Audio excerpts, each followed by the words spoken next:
Hey guys, tonight we head back to a time when winter didn't just mean fuzzy socks and hot chocolate. No, tonight we're plunging into the medieval countryside, where your roof is made of straw, your diet is mostly turnips, and if you sleep too close to the fire, there's a decent chance your bed catches flame. You probably won't survive this winter, but hey, that's part of the charm. So, before you get comfortable, take a moment to like the video and subscribe, but only if you genuinely enjoy what I do here. And if you're watching from somewhere chilly, let me know your local time and location in the comments. It's oddly cozy knowing we're all wrapped up in blankets across the globe. Now dim the lights, maybe turn on a fan for that soft background hum, and let's ease into tonight's journey together.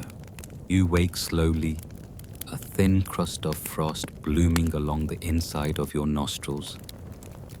Your breath rises in little clouds as you blink into the dim grayness of a medieval winter dawn. Above you, the thatched roof of your cottage wears its own icy cap. Tiny icicles dangling from the rafters like lazy teeth. No insulation here, just straw, wood, and the occasional rat-shaped hole to the sky. Outside, it snowed last night. Again. The wind rattled the shutters like an annoyed ghost looking for snacks, and your blanket, a coarse wool thing you share with your cousin, and maybe also a chicken, did little to keep the cold from nipping at your knees. You don't technically sleep on a bed, more like a wooden frame strung with rope, sagging under a sack of old hay. You shift slightly, feeling something crunch under your hip, possibly a bit of ice, possibly yesterday's stale crust of bread. You don't look. Why bother? Your joints creak as much as the beams overhead. It's the kind of cold that doesn't stay outside. It sneaks in and settles into your bones like an unwanted house guest.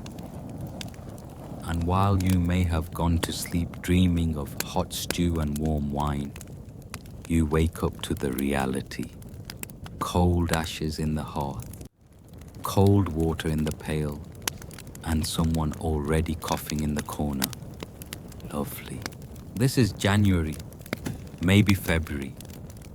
No calendars here, of course, just the sky, your aching limbs, and how long the nights drag on. Historians still argue whether peasants counted time by saints' days or moon phases, but either way, you know one thing. It's the dead of winter, and you're still alive. For now, you pull on your shift, if you took it off at all, and wrap yourself in a heavier cloak, stiff from damp. There's no such thing as dry fabric anymore, just degrees of wetness. Your boots, if you're lucky enough to own any, still hold yesterday's slush. You squish into them with the resigned air of someone who has already mentally accepted frostbite. You nudge the embers in the hearth, but they're sulky and grey. No miracle rekindling today. You'll need to fetch more firewood, and firewood means outside, which means snow, and more cold. You sigh so hard it fogs up the nearest window, and outside, oh, outside is worse. The snow crunches underfoot like powdered bone, and the wind slices across your cheeks with a surgeon's precision. No gloves. You press your hands into your armpits like some feral bird trying to reheat its claws.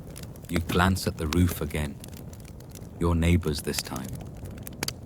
His sagged in last week from the weight of snow and poor repairs.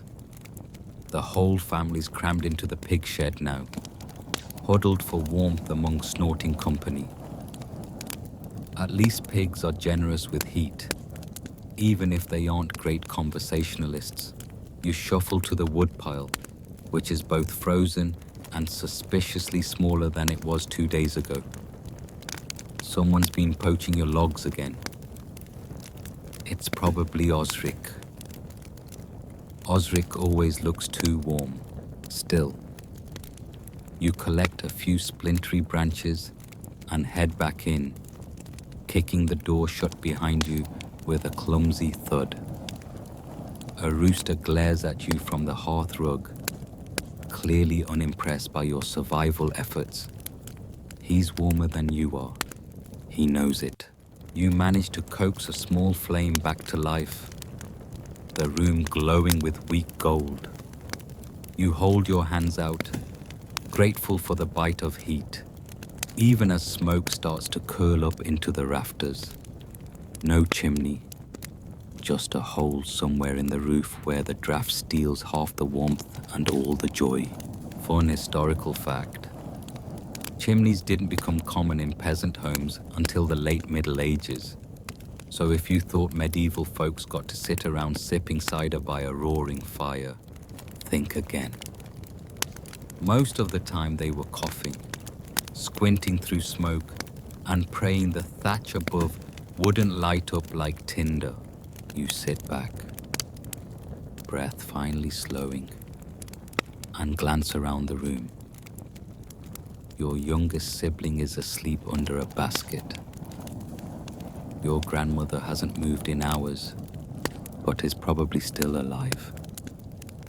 And outside, the sky is turning a lighter grey, like the inside of a wet sock. Just another beautiful winter morning in the medieval world. Oh, and remember that crust of ice you slept on? Turns out, it was the family's last potato. Sorry about that. You don't even try to wash your face.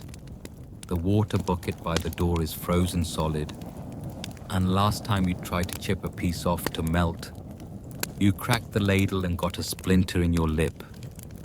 So you settle for wiping your nose on your sleeve, which, let's be honest, is basically what medieval people considered skincare. The fire offers a little more warmth now, though it's more symbolic than effective. It's enough to make you want to survive the morning, but not enough to guarantee you will. You gather your cloak around you again, wool stiffened with damp and old grease from someone else's dinner 3 nights ago. The cloak smells faintly of onions, smoke, and what might be goat. Your stomach growls. Speaking of goats, there's one outside, tied near the barn, and you could milk it if it weren't so busy trying to eat the rope again. Food is, shall we say, limited, not non-existent, just creatively rationed. You had pottage yesterday. Again. A sort of gruel made from barley, leeks, and hope. And if it gets thinner tomorrow, it'll be water with a suggestion of vegetables, like a tea made from sadness. You open the pantry and stare inside. Not much. A handful of turnips, some dried beans, something furry in a jar that you're going to pretend isn't supposed to be edible. You grab the beans and put them in a pot to soak. If you're lucky, they'll soften by nightfall. Historians still argue whether peasants truly starved during medieval winters or just dramatically underate. But famine years did happen. Wheat prices soared, crops failed, and whole villages sometimes shrank by a third. In years like that, you didn't eat to feel full. You ate to not die. Outside, the village begins to stir. You hear distant coughing, some shouting, a baby wailing. The usual chorus. Smoke trickles out of the neighbor's thatch, blending into the low sky. No one's happy, but everyone's trying to look busy. Misery shared is easier, or at least makes better gossip. You shuffle down the path toward the communal well, where the ice hasn't yet been hacked away this morning. A few villagers are already gathered, each holding a bucket and wearing the same expression. Barely concealed loathing at the thought of breaking water again with numb fingers. You nod to Gertrude, who may be 80, or possibly just 40 with a hard life. She nods back, holding a cracked pot like it's her last friend. Still cold, she croaks. You nod again. The conversation ends. You take a turn swinging the iron bar, hammering it into the ice until water sighs through the cracks. It's satisfying in a grim way, like opening a jar after someone else loosened it. You fill your pail and trudge back, hands red and raw, sloshing ice water onto your hem, which was already damp. So, bonus points for consistency. Fun fact: medieval people rarely bathed in winter. Not because they didn't want to be clean, but because water was a luxury and hypothermia was not. Soap was expensive. Heat was more valuable than hygiene. And besides, if everyone stinks, no one stinks. Back home, you check on the beans. Still beans. You check on the goat. Still mad. You check on your grandmother. Still breathing. The bar is low for victories, but you're racking them up. You decide to head to the woods for more firewood. Again. You're starting to suspect you spend more time feeding the fire than feeding yourself. But without it, the cold creeps in fast.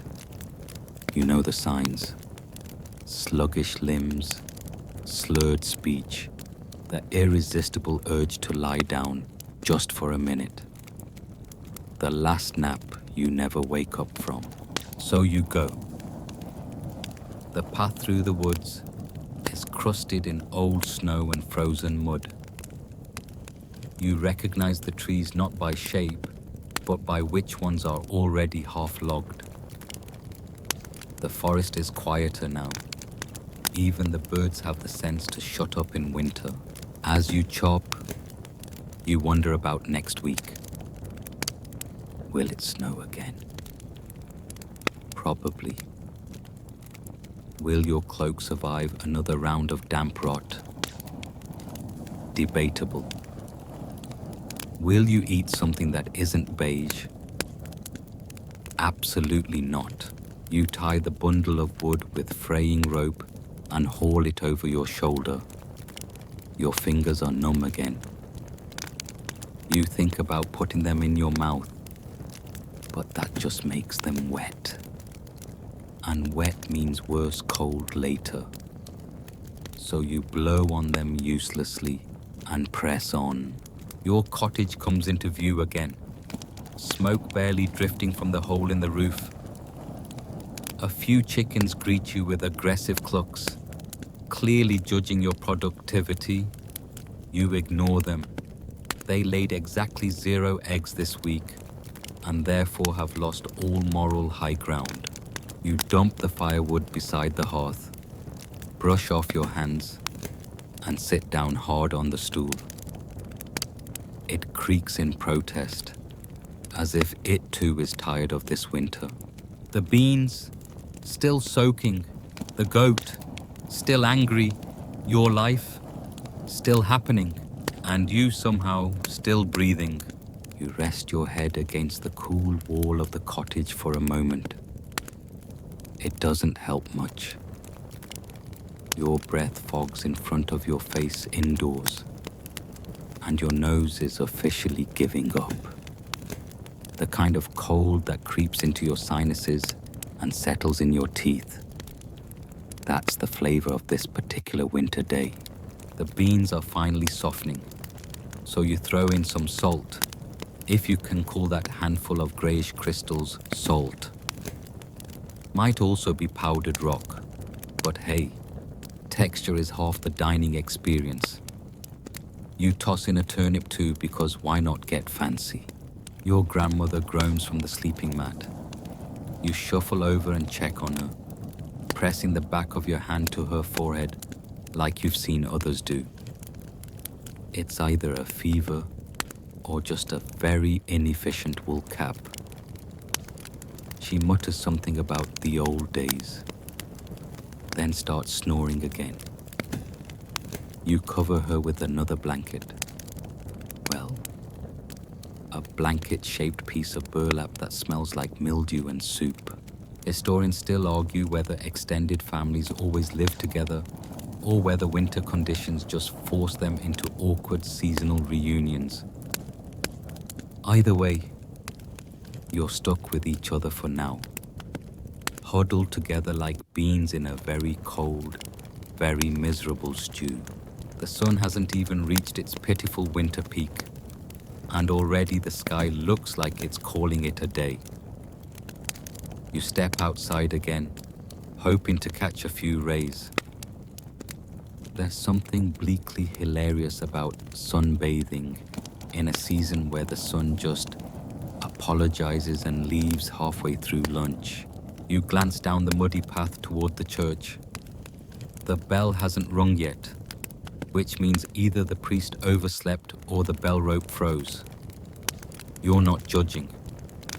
Yesterday you slept with your boots on just so you wouldn't have to rewarm them. Still didn't help. Midway through your stroll, you spot old Walter. Probably the only person in town who looks forward to winter because it means fewer things to repair and more excuses to sit by a fire and mumble about how he once punched a wolf. You nod politely. He raises one eyebrow, which is impressive given the icicles forming in his beard. There's a rumor that someone down in the next village over has a glass window. Not a fancy church window, but an actual household one.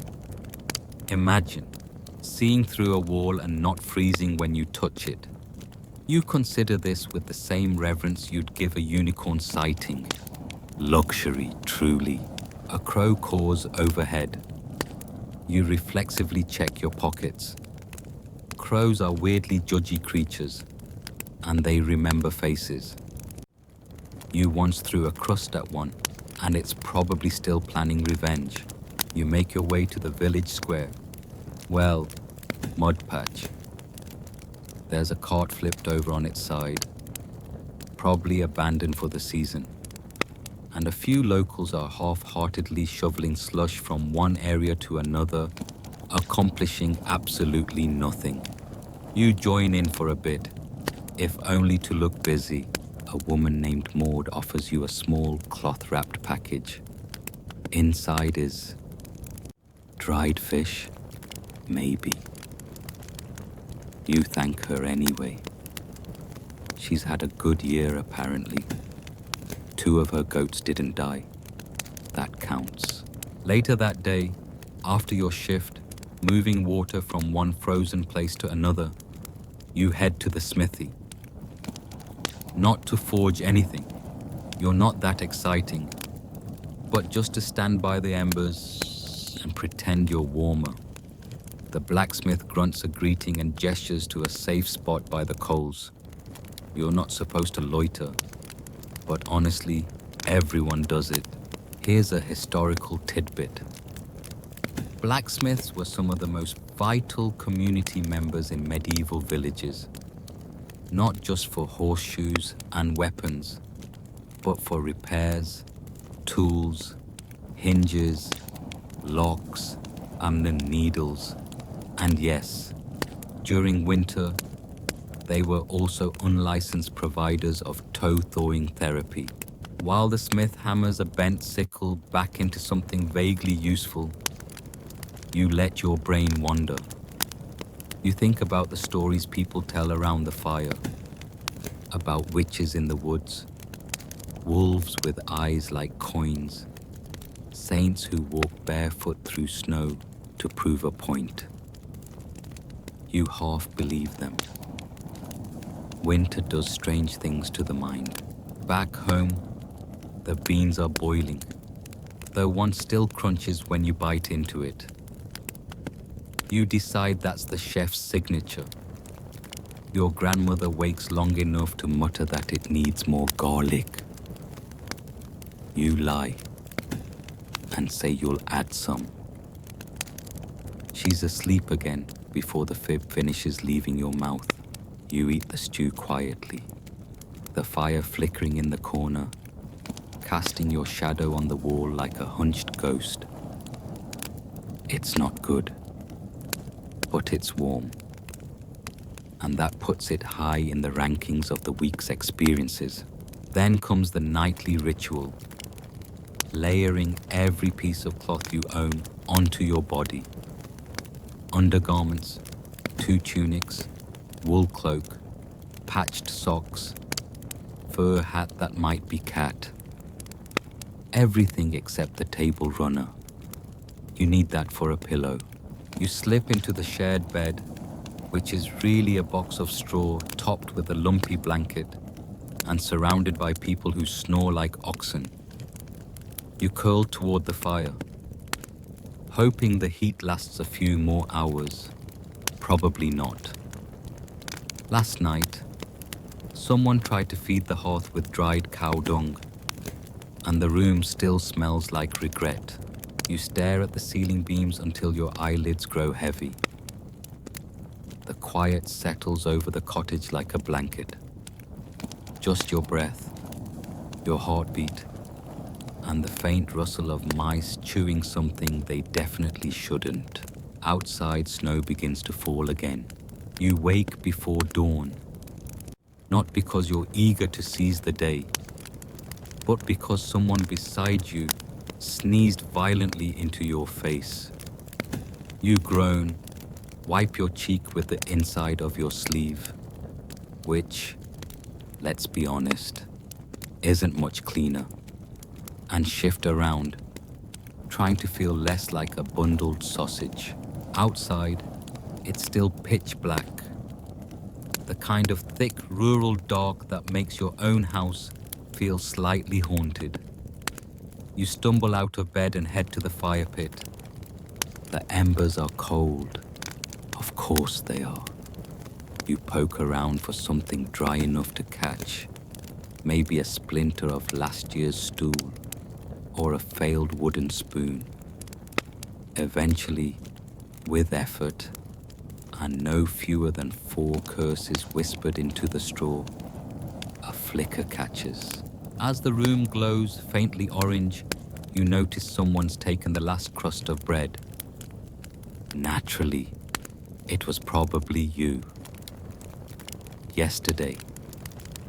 But still, how dare past you? The water in the bucket is frozen over, so you chip it with the blunt end of a knife.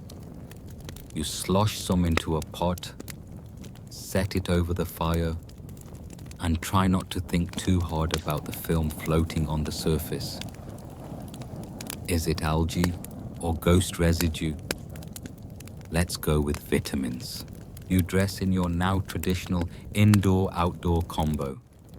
Layers upon layers of cloth that smell faintly of smoke, sheep, and pickled onions.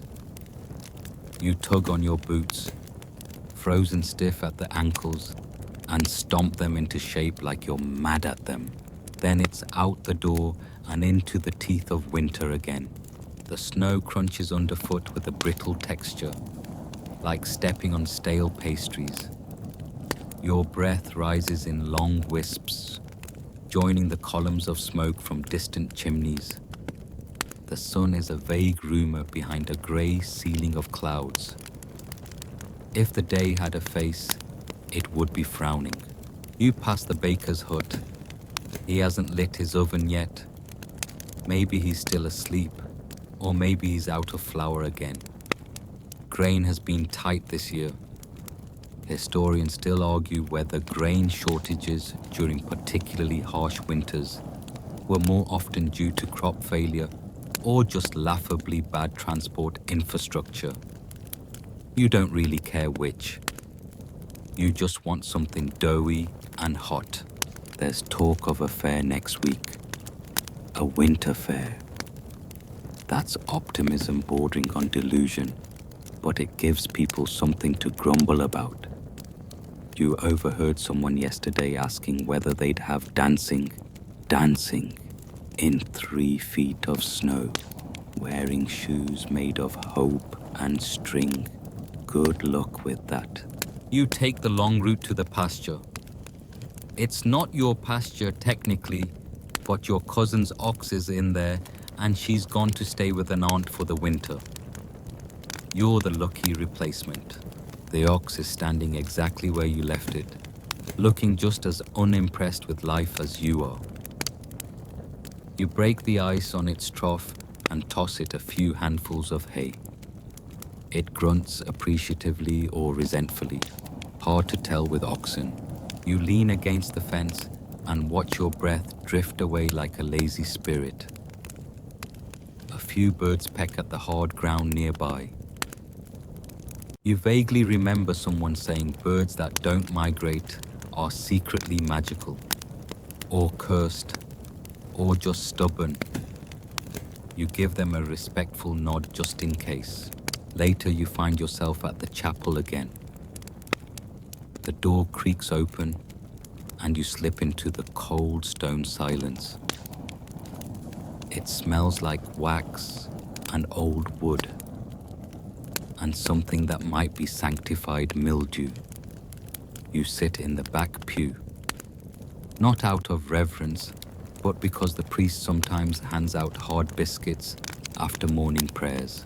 The chapel isn't heated, of course, but at least it's enclosed and quiet, and for a few moments you let yourself drift, not quite praying, not quite sleeping, just existing.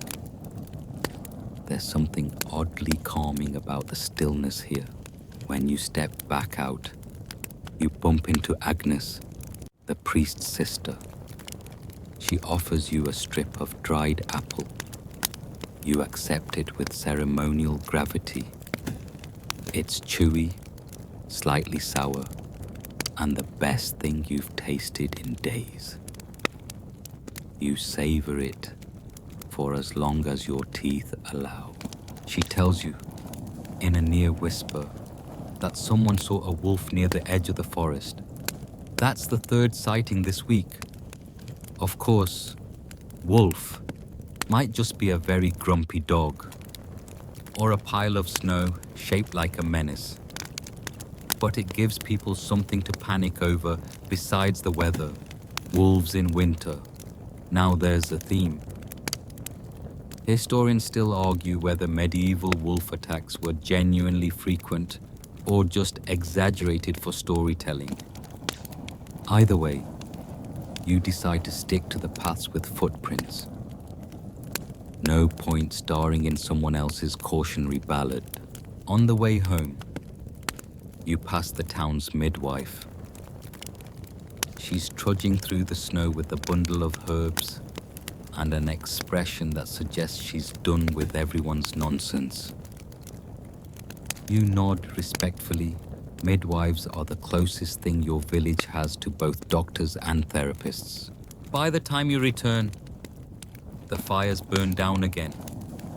Of course, you sigh, pile on more wood, and try to feel grateful it's not raining.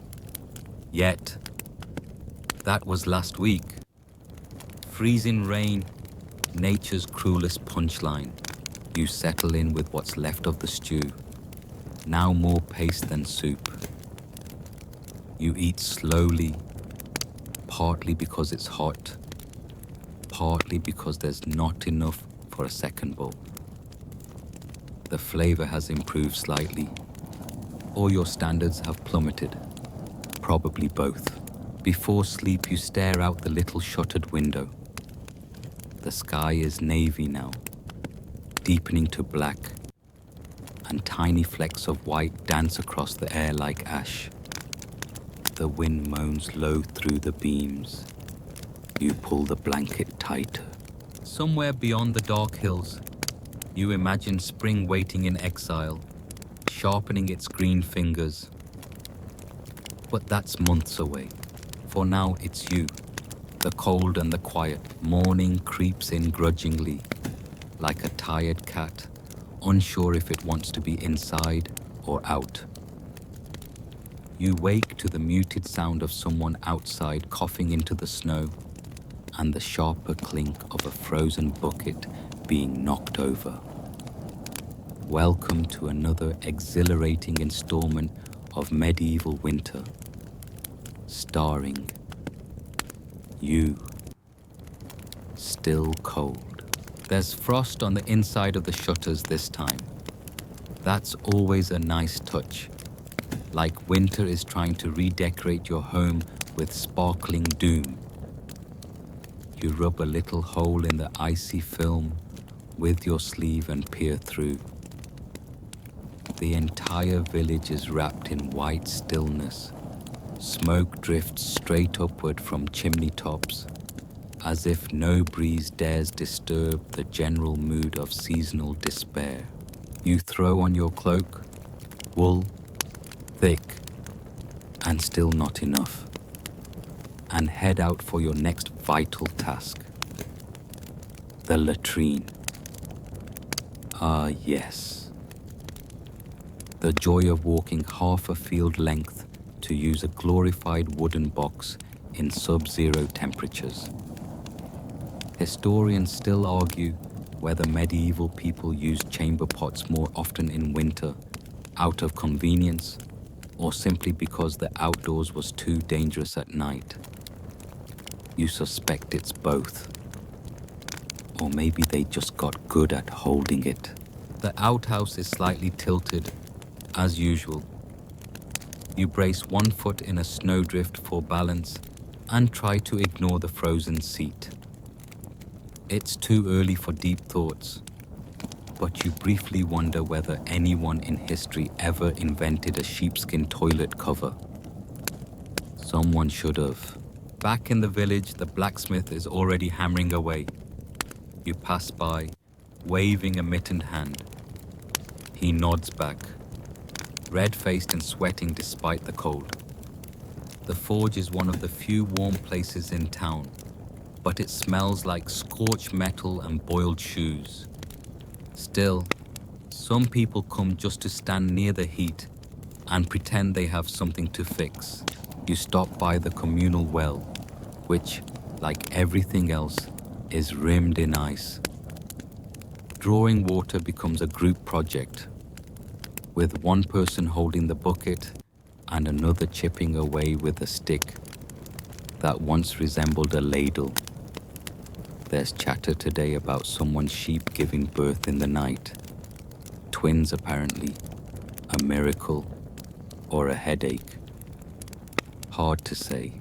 Someone else says the Lord Steward passed through yesterday, counting firewood stacks. Taxes are due. Of course they are. Even when the roads are buried in snow and your fingers crack from exposure, the realm still wants its share of your meager heat. You pretend not to notice the steward's cart parked by the inn. The horses look as miserable as you feel. One of them sneezes, and the resulting spray sparkles in the air like festive droplets of medieval doom. Your boots are wet again. They always are. The leather is cracked at the toes, and you've stuffed scraps of linen inside just to make them feel less like ice molds. You daydream about socks. Wool socks. Wool ones that didn't belong to a dead uncle first. just a little luxury. Historians still argue whether peasants had real winter clothing or simply layered themselves until they resembled lumpy furniture. By midday, you're helping reinforce the cottage roof. A neighbor's collapsed under the snow last week. No one died, which qualifies as good news. You pass bundles of straw up to the thatcher. Old straw, brittle, half rotten, and hope gravity doesn't add you to the casualty list. Your gloves are stiff. Every nail you drive feels like a tiny betrayal from your own hands. Later, you help lug firewood to the widow by the hill. She gives you a hard candy in return, and honestly, that's a fair deal. You suck it slowly, savoring the vague taste of molasses and the faint hint of lint. It's the most excitement your mouth has had in days. Dinner that night is thin porridge again. You chew slowly, not because it helps, but because it prolongs the illusion of fullness. Your teeth ache from the cold.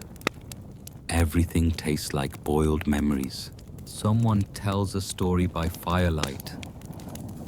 A wolf again. Or maybe a ghost. Possibly both. It's hard to follow. The shadows dance across the walls, flickering like slow-moving thoughts. You let your head droop forward, chin nearly touching your bowl. Just a short nap. No one notices. A log pops and you jolt upright. Outside, the wind's picked up again, and snow slides off the thatch with a dull thump. You add another stick to the fire and blow gently, coaxing orange back into flame. The room glows for a moment, soft and uneven, painting everyone in warmth that doesn't quite reach their bones. Before bed, you wrap your feet in a scarf. You stole it from your cousin last summer during a very minor family disagreement about goats. It's ugly, but it's warm. And in winter, fashion is what keeps your toes attached. As you curl under the furs, you hear the barn door rattle. Probably just wind. Probably. Still, you make a mental note to check for fox tracks in the morning. The chickens have been agitated lately, and you don't want to spend a week explaining to your aunt how you lost one. Again. Sleep comes in slow waves, punctuated by the creaking of wood, the occasional cough, and the persistent question, is that your breath fogging? Or has the roof started leaking again? You don't get an answer, but you're too tired to care. And tomorrow, well, it'll be the same.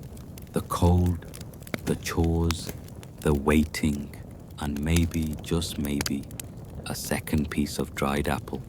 Morning, again. You don't bother opening your eyes at first. You can already feel the cold licking at your nose like an over-eager ghost dog. Somewhere in the room, someone is coughing, that special kind of winter cough.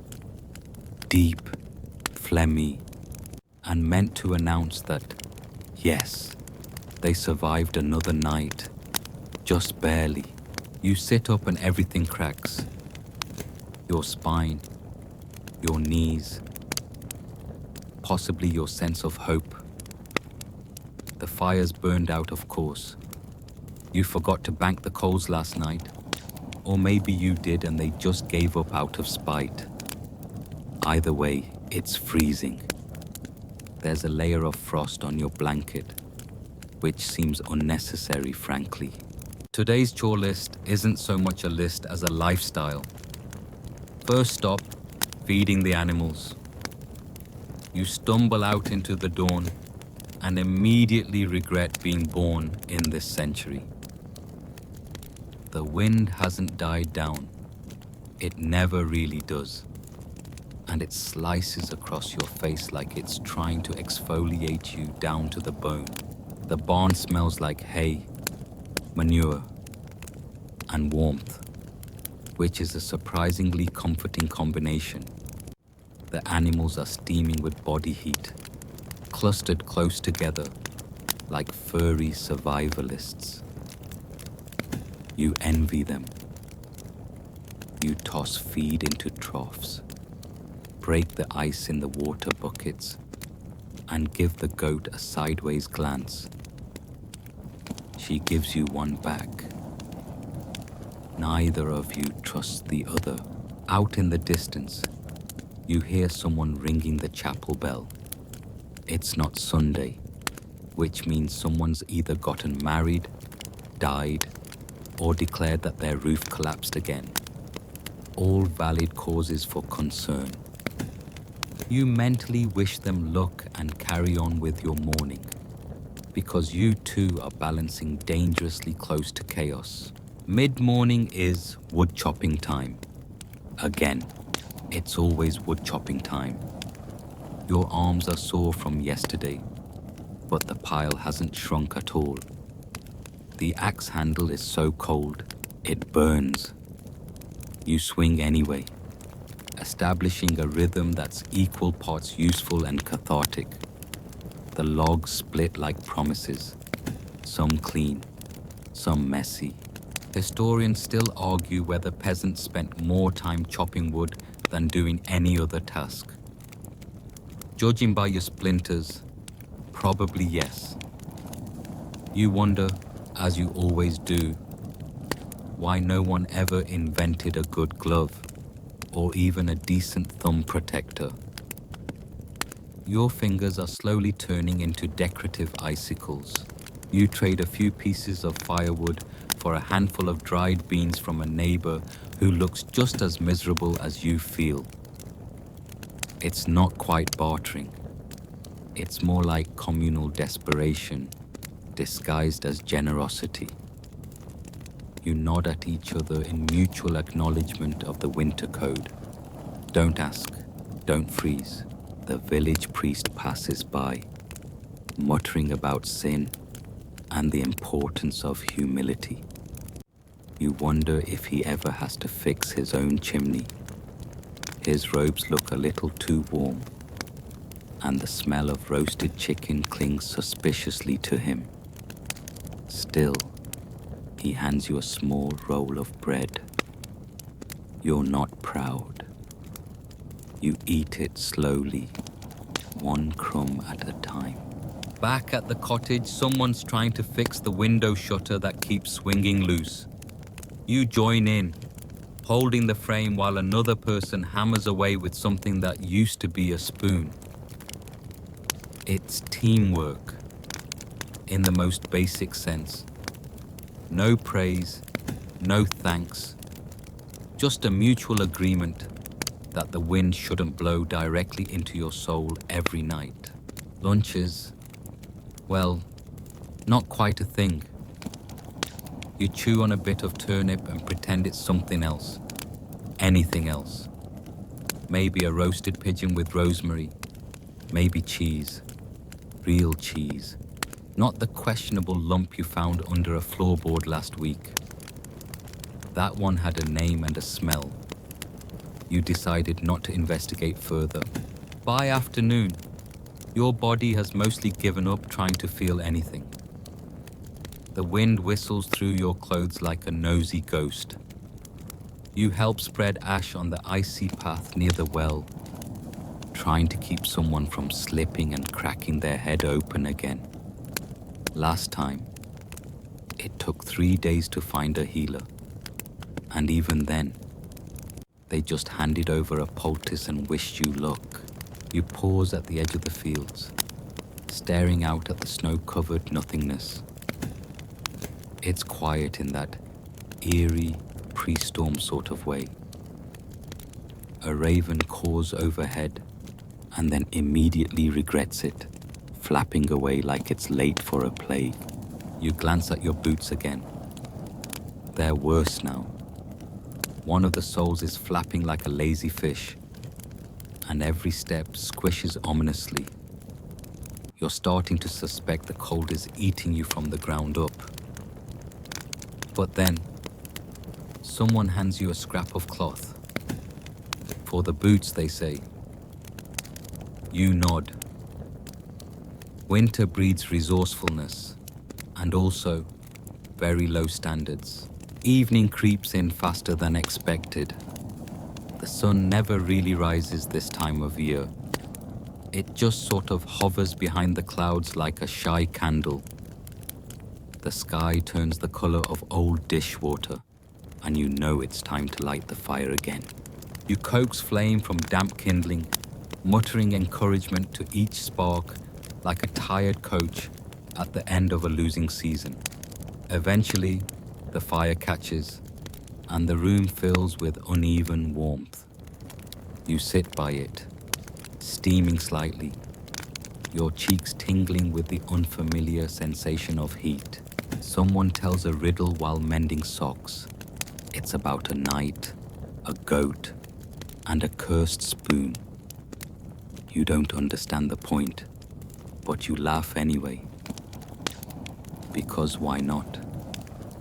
Laughter is warmth too. The snow falls heavier outside now. You hear it against the shutters, soft and steady. The wind howls down the chimney once or twice, but then gives up, sulking. You wrap yourself tighter in your patched cloak and look forward to the dream you've been crafting every night this week. A world with indoor plumbing and central heating. That's the fantasy, and yet somehow you endure. The wind finds new ways to creep in overnight. It's less like a breeze and more like a cold-blooded burglar who's deeply invested in stealing your comfort. You sleep curled around the fire pit, boots still on, because taking them off risks frostbite, or at least losing a toe to some vindictive draft. When morning finally dribbles in, grey and limp like an overcooked onion, you rise with the same enthusiasm as a stone rolling uphill. You blink, sniff, and stretch until your joints sound like an ancient church door. Outside, snow has piled up so high against the walls. The cottage looks like it's trying to disappear into the earth out of shame. Today, you're heading to the bakehouse. Not to buy bread. You need coin for that. And you have precisely none. But to help haul firewood and maybe sneak a warm moment near the oven. It's barter disguised as charity, disguised as logistics. You trudge through drifts up to your knees. Snow sneaking into your clothes like it's got backstage access. The streets aren't cleared. Why would they be? The people here just walk through the snow until a path is accidentally created. It's community engineering at its laziest and finest. You pass the cooper's hut. He's hammering away on a barrel lid, steam rising from his breath and his temper. Legend has it he once threatened to marry his tools, just to ensure someone would listen to him complain. At the bakehouse, the warmth hits you like a blessed slap. The giant communal oven radiates heat like a friendly dragon, and you take your time stacking logs nearby, just so you can bask in the glow. The baker grunts in approval or disapproval. It's hard to tell with bakers. But you're handed a piece of stale crust, and that's as good as a feast in winter. Mainstream fact. In many medieval towns, communal ovens were standard. Villagers brought dough from home and paid a small fee or labor to use the town oven. It was more efficient and less of a fire hazard than everyone baking individually, especially when houses were made mostly of wood straw, and wishful thinking. The bread smells divine. It always does. Even if you only get scraps, it's a better scent than goat dung and damp wool, which is what the rest of your day usually smells like. You chew slowly, trying to make the flavor last longer than the actual food. It's a game you're quite good at by now. Once the logs are stacked and your hands have mostly thawed, you wander back into the chill, regretting every step. The snow has a cruel sense of humor. It waits until you're far from warmth to whip itself into little flurries that slap your face, like tiny frozen bees with bad attitudes. You pass a neighbor dragging a sledge filled with kindling and cabbage. You nod. They nod. No one speaks. Talking wastes breath, and breath is precious. Besides, what's left to say in the dead of winter? The weather. No thanks. Midday brings chores you pretend you'll only do for a bit. Scraping ice from the roof's edge, mending a fence that broke again under the snow's weight, checking the thatch for holes, which is basically a game of how much snow can we let in before we call it a skylight. You remember the story of your great uncle who once tried to plug a roof leak with dried cheese rind. It worked for a day. Then a dog climbed up and ate it. Medieval innovation often teetered on the edge of desperation and delusion. Scholars still argue whether peasants actually lived this rough all the time, or whether our image of medieval suffering is slightly exaggerated. But as you chip ice off your own bucket with a spoon and pray for a less crunchy wash-up, you feel pretty confident you're not starring in a romanticized fairy tale. Later, someone calls you over to the well. It's frozen again. Of course it is. You take turns with the hammer and chisel, hacking through the ice like you're searching for Atlantis. After 20 minutes, you strike slush and everyone cheers, which is both hilarious and sad. Someone makes a joke about marrying the baker just for bread privileges. Another says they'd marry the well if it would stop freezing. You're not sure if they're joking. Honestly, you're considering proposing to the oven yourself. Evening falls fast again. It sneaks up while you're still trying to count whether your fingers have turned blue or just fashionably purple. The firewood pile is lower than you thought, which is upsetting because you chopped half a forest last week. It's like the cold eats fuel just to taunt you. You try to remember a time you felt warm for more than 5 minutes. It's a blur. You wonder if summer was a dream someone told you once. Dinner, if you can call it that, is a weak stew and a crust of old bread you've soaked to revive. You stare into the pot like it's a magic cauldron that might surprise you with something edible. It doesn't. Still, you're not alone. Others sit nearby, hunched around the fire like pilgrims at a shrine. Someone starts humming.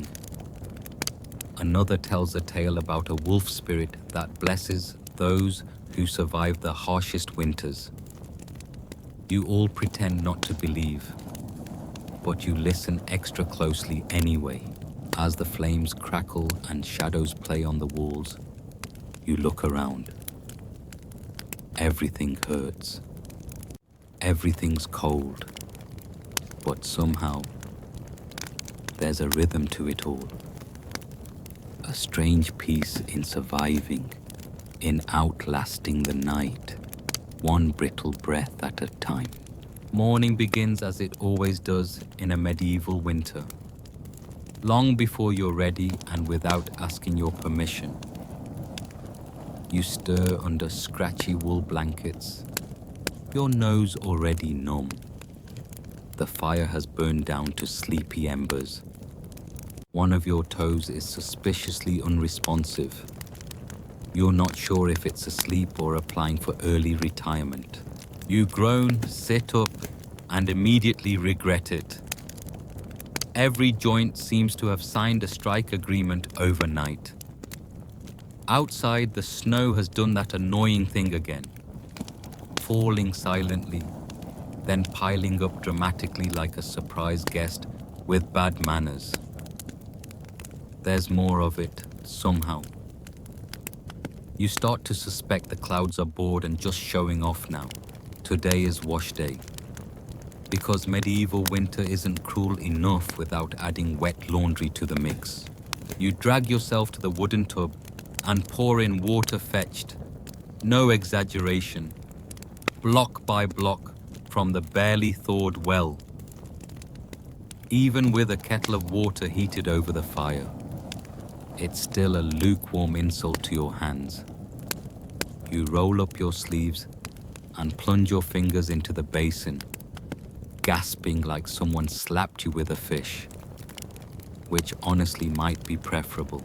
As you scrub, you remember how laundry was traditionally women's work, though in some households it rotated or was done communally. Wash days could double as gossip sessions or even minor social events if you count cursing about stains as bonding. The soap is harsh. Homemade lye, ashes, and a faint smell of last season's regret. Still, it's better than nothing, or worse, like perfumed herbs masking an unchanged tunic, which a few neighbors are definitely guilty of. You rinse each piece and wring it out like you're wrestling a soggy snake. Historical fact. In most medieval villages, laundry was only done occasionally, sometimes once a month. Because it was labor-intensive, water was freezing, and clean clothes didn't rank very high on the survival pyramid. Washing yourself was even rarer. Historians still argue whether medieval people truly stank all the time, or if we've exaggerated it just because they didn't use lavender-scented conditioner. You string up the wet clothes across the rafters. They drip rhythmically onto the floor, forming little puddles you'll later slip on. It's fine. You already twisted your ankle last week, falling into a snowdrift. So, symmetry, right? Outside, the wind has picked up. Again. It's the sort of wind that has opinions and no indoor hobbies. You wrap yourself tightly in your cloak and brace against it to head for the woodshed. You'll need more firewood. Again. The pile seems to shrink whenever you blink. Maybe there's a firewood thief with tiny hands, or maybe the cold is just eating your patience. As you split logs with a dull axe and a duller mood, your mind drifts to those wealthy enough to afford peat or coal, which burn longer and smell slightly less like burnt swamp. You try not to resent them too much. After all, someone has to live in draft-proof stone houses and eat things besides soup made of turnip peels. You remember the story of a local noble who imported cinnamon just to sprinkle it on his winter wine. You, on the other hand, once cried tears of joy when you found a wilted onion in your food scraps bin. Perspective. Your hands ache with effort, but chopping wood is one of the few activities that warms you slightly, right up until you stop. Then it's back to shivering and muttering. You stack the logs neatly and carry them inside. On the way, you pass two boys trying to sled down a frozen ditch using a broken chair. One falls off, laughs, and then immediately cries. Childhood is tough. Later in the afternoon, you help patch the roof again. The thatch keeps slipping under the snow's weight, and the hole in the corner has become a running joke. Literally, it's been leaking water steadily for 3 days.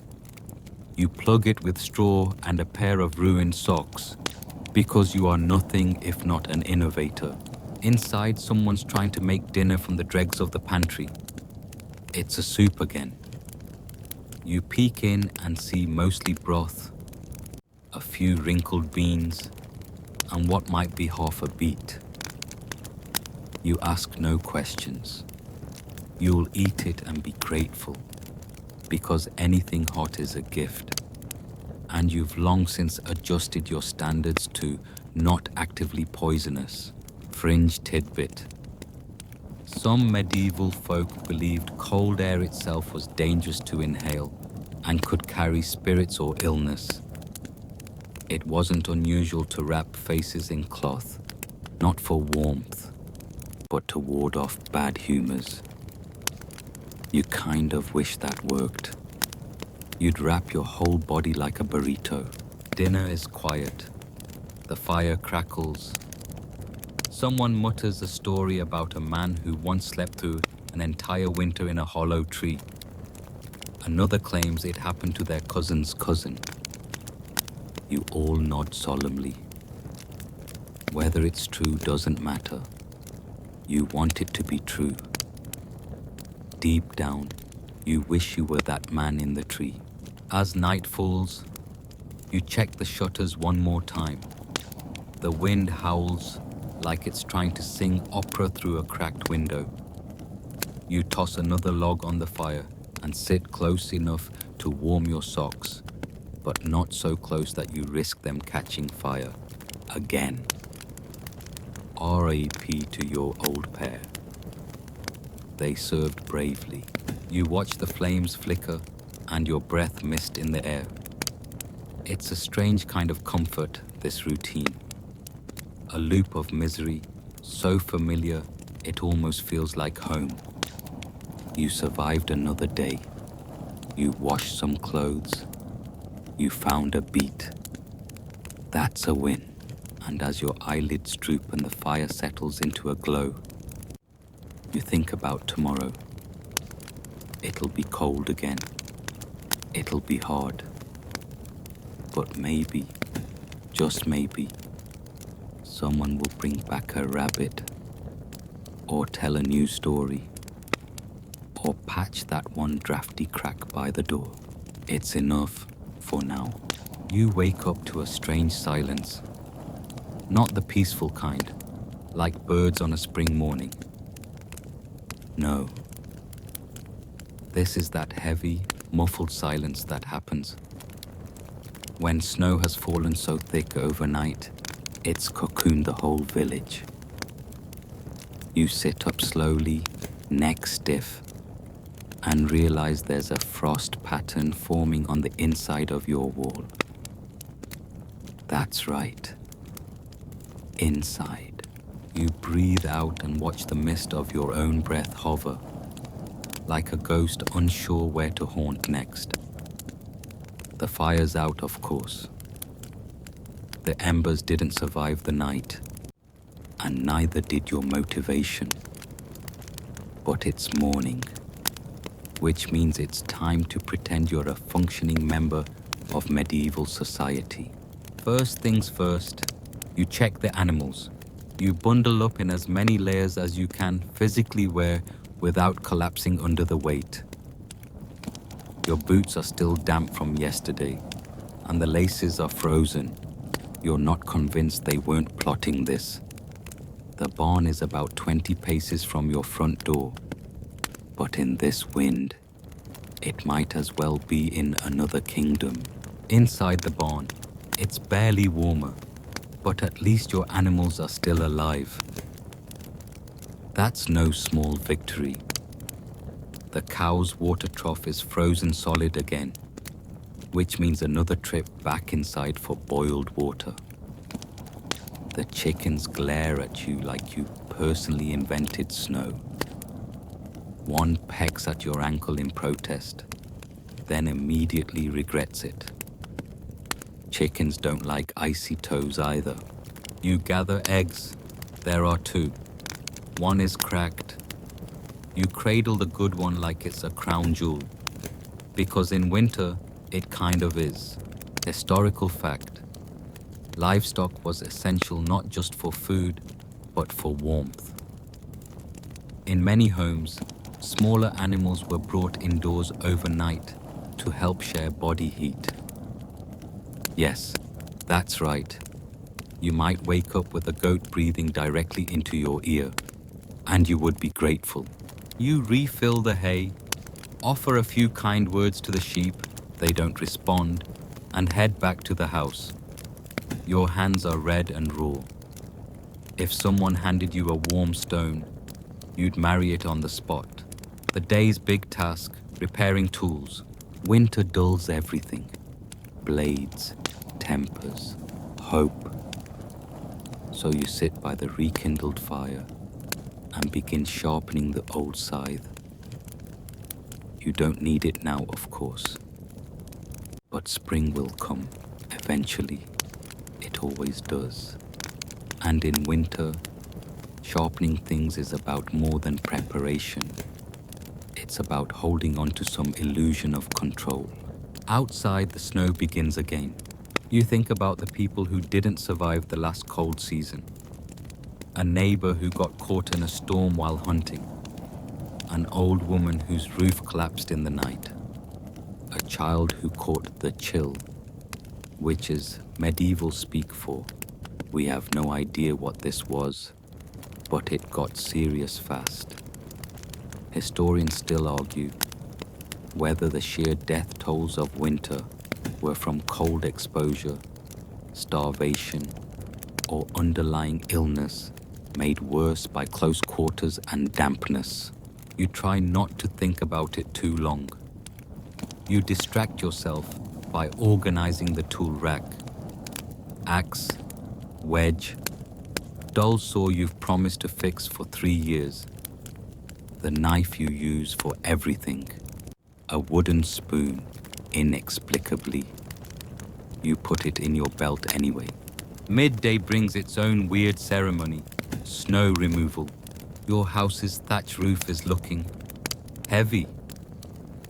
You know the sound of it caving in from experience, and you'd like to not relive that. So you grab a stick and head outside to poke at the snow like an angry squirrel. The snow dumps in one glorious sheet. Unfortunately, most of it lands on your head. You stomp around the yard, clearing paths. Your body is warm now, but your patience is not. A neighbor passes by and nods at you in the solemn, exhausted way that says, "If I stop walking, I will fall and never rise again." You nod back, medieval solidarity. Fringe tidbit. There were winter superstitions tied to everyday survival. Some believed if your shadow was long and sharp in winter, it meant an early spring. Others hung dried herbs around doors, not for flavor, but to ward off frost spirits. You're not entirely convinced they were wrong. As evening creeps in, so does hunger. You open the food cellar, more like a hole with a lid, and take inventory. Beans, root vegetables, something that might once have been cheese. And, oh joy, a lump of barley. You can make something that resembles a stew if you squint and use your imagination. You set it to boil, throwing in a bay leaf you've been saving for months like a treasure. It smells faintly of hope. You hum a song you don't remember learning, the kind passed down through generations without ever being written down. And for dessert, you gnaw on a dried apple slice like it's a luxury truffle. After dinner, someone knocks on your door. It's the old man from 2 houses down. He's bought a scrap of wax cloth for window sealing and a story about a wolf he swears he saw near the tree line. You've heard this story before. It changes slightly each time. Now the wolf has glowing eyes. Last time, it spoke in Latin. You let him talk anyway, because storytelling is warmth too. It's what fills the cold hours, what distracts your mind from your aching back, your frozen toes, your growing worry that spring may never come. Eventually he leaves. You add the wax cloth to your draftiest window. You wrap a shawl around your feet, and you settle back near the fire, its orange glow dancing gently on the walls. You close your eyes, just for a moment. Outside, the snow keeps falling. Inside, you're still here. You drift off briefly, lulled by the quiet crackle of the fire and the occasional groan of timber expanding from heat. But before long, the wind begins its nightly howling, not in a poetic, ghostly way, more like a disgruntled bear with indigestion dragging itself across your rooftop. You jolt awake. For the second time today, you consider moving to a sunnier century. Your breath fogs again in the air. The fire has dimmed. You shuffle over and feed it another piece of wood. Your stack is thinning fast. You're already calculating how many more days it can last, and whether the logs in the woodshed are dry enough yet. Spoiler, they're not. You left one inside to test it yesterday, and it hissed in protest like an angry goose. Still, you can't sleep cold, so you grab the log anyway and shove it on top. The fire accepts it with all the enthusiasm of a wet sock. At this point, your blanket is more patch than fabric. It's made from a mix of wool, old tunics, and you suspect part of a sack once used to hold onions.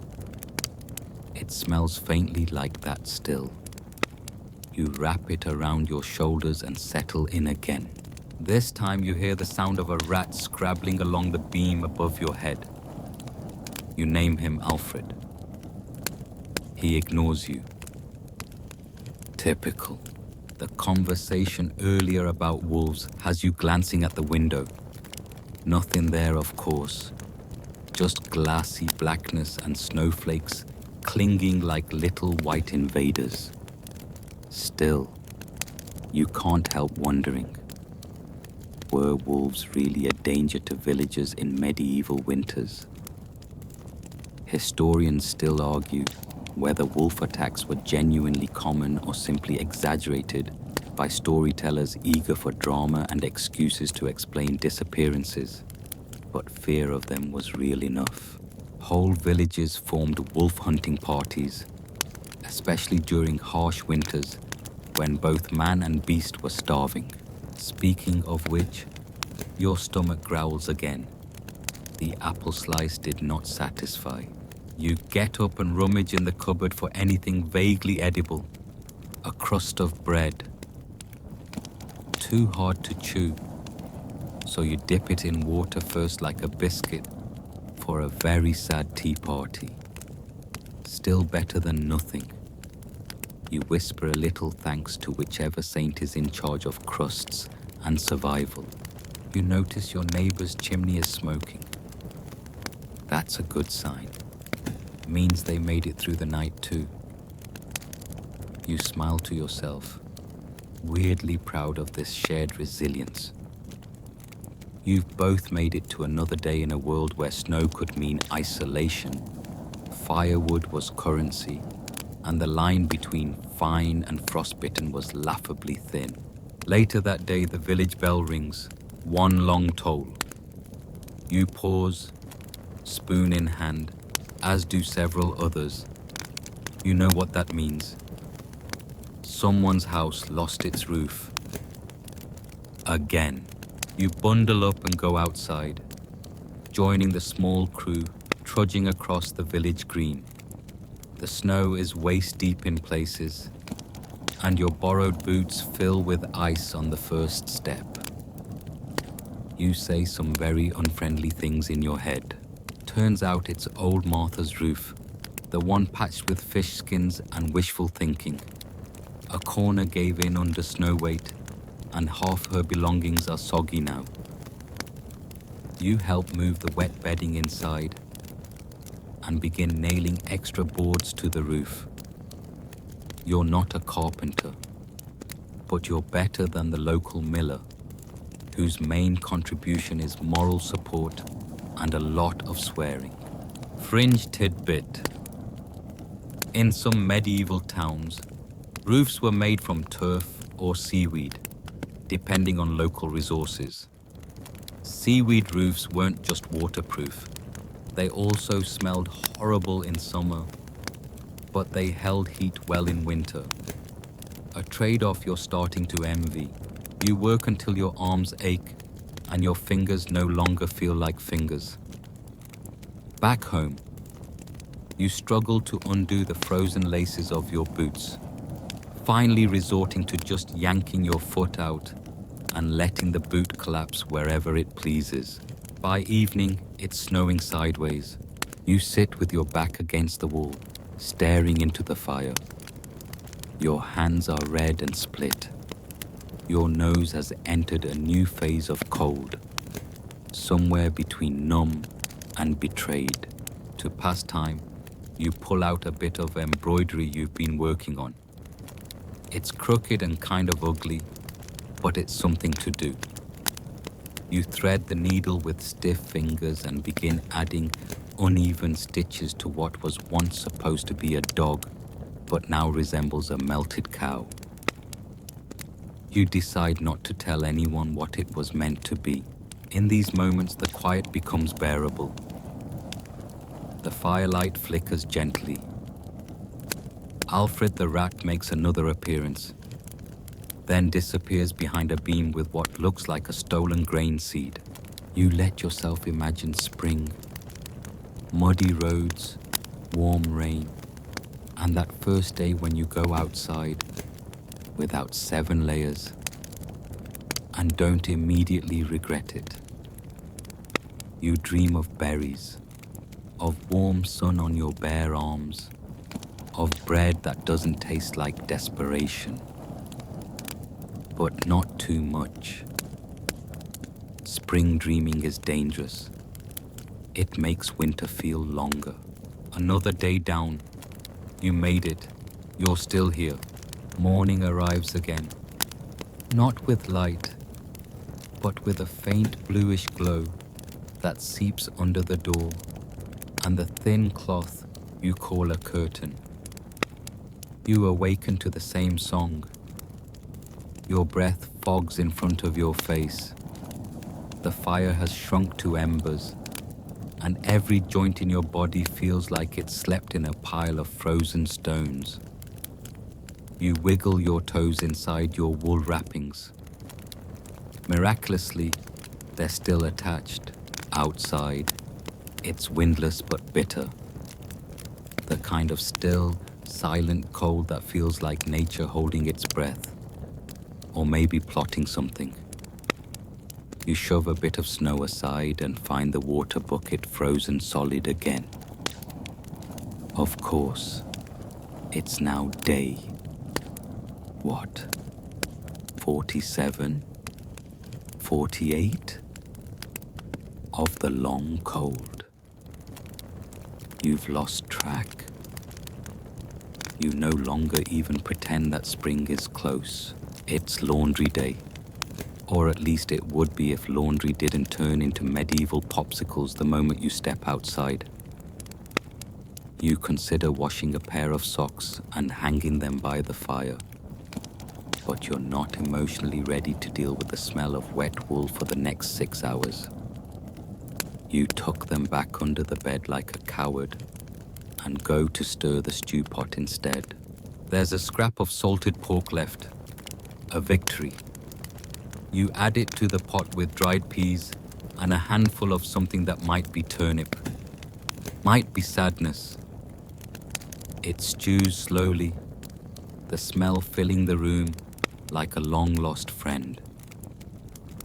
You take small sips, eyes half closed, savoring it like royalty. And honestly, for a brief moment, it kind of feels like a feast.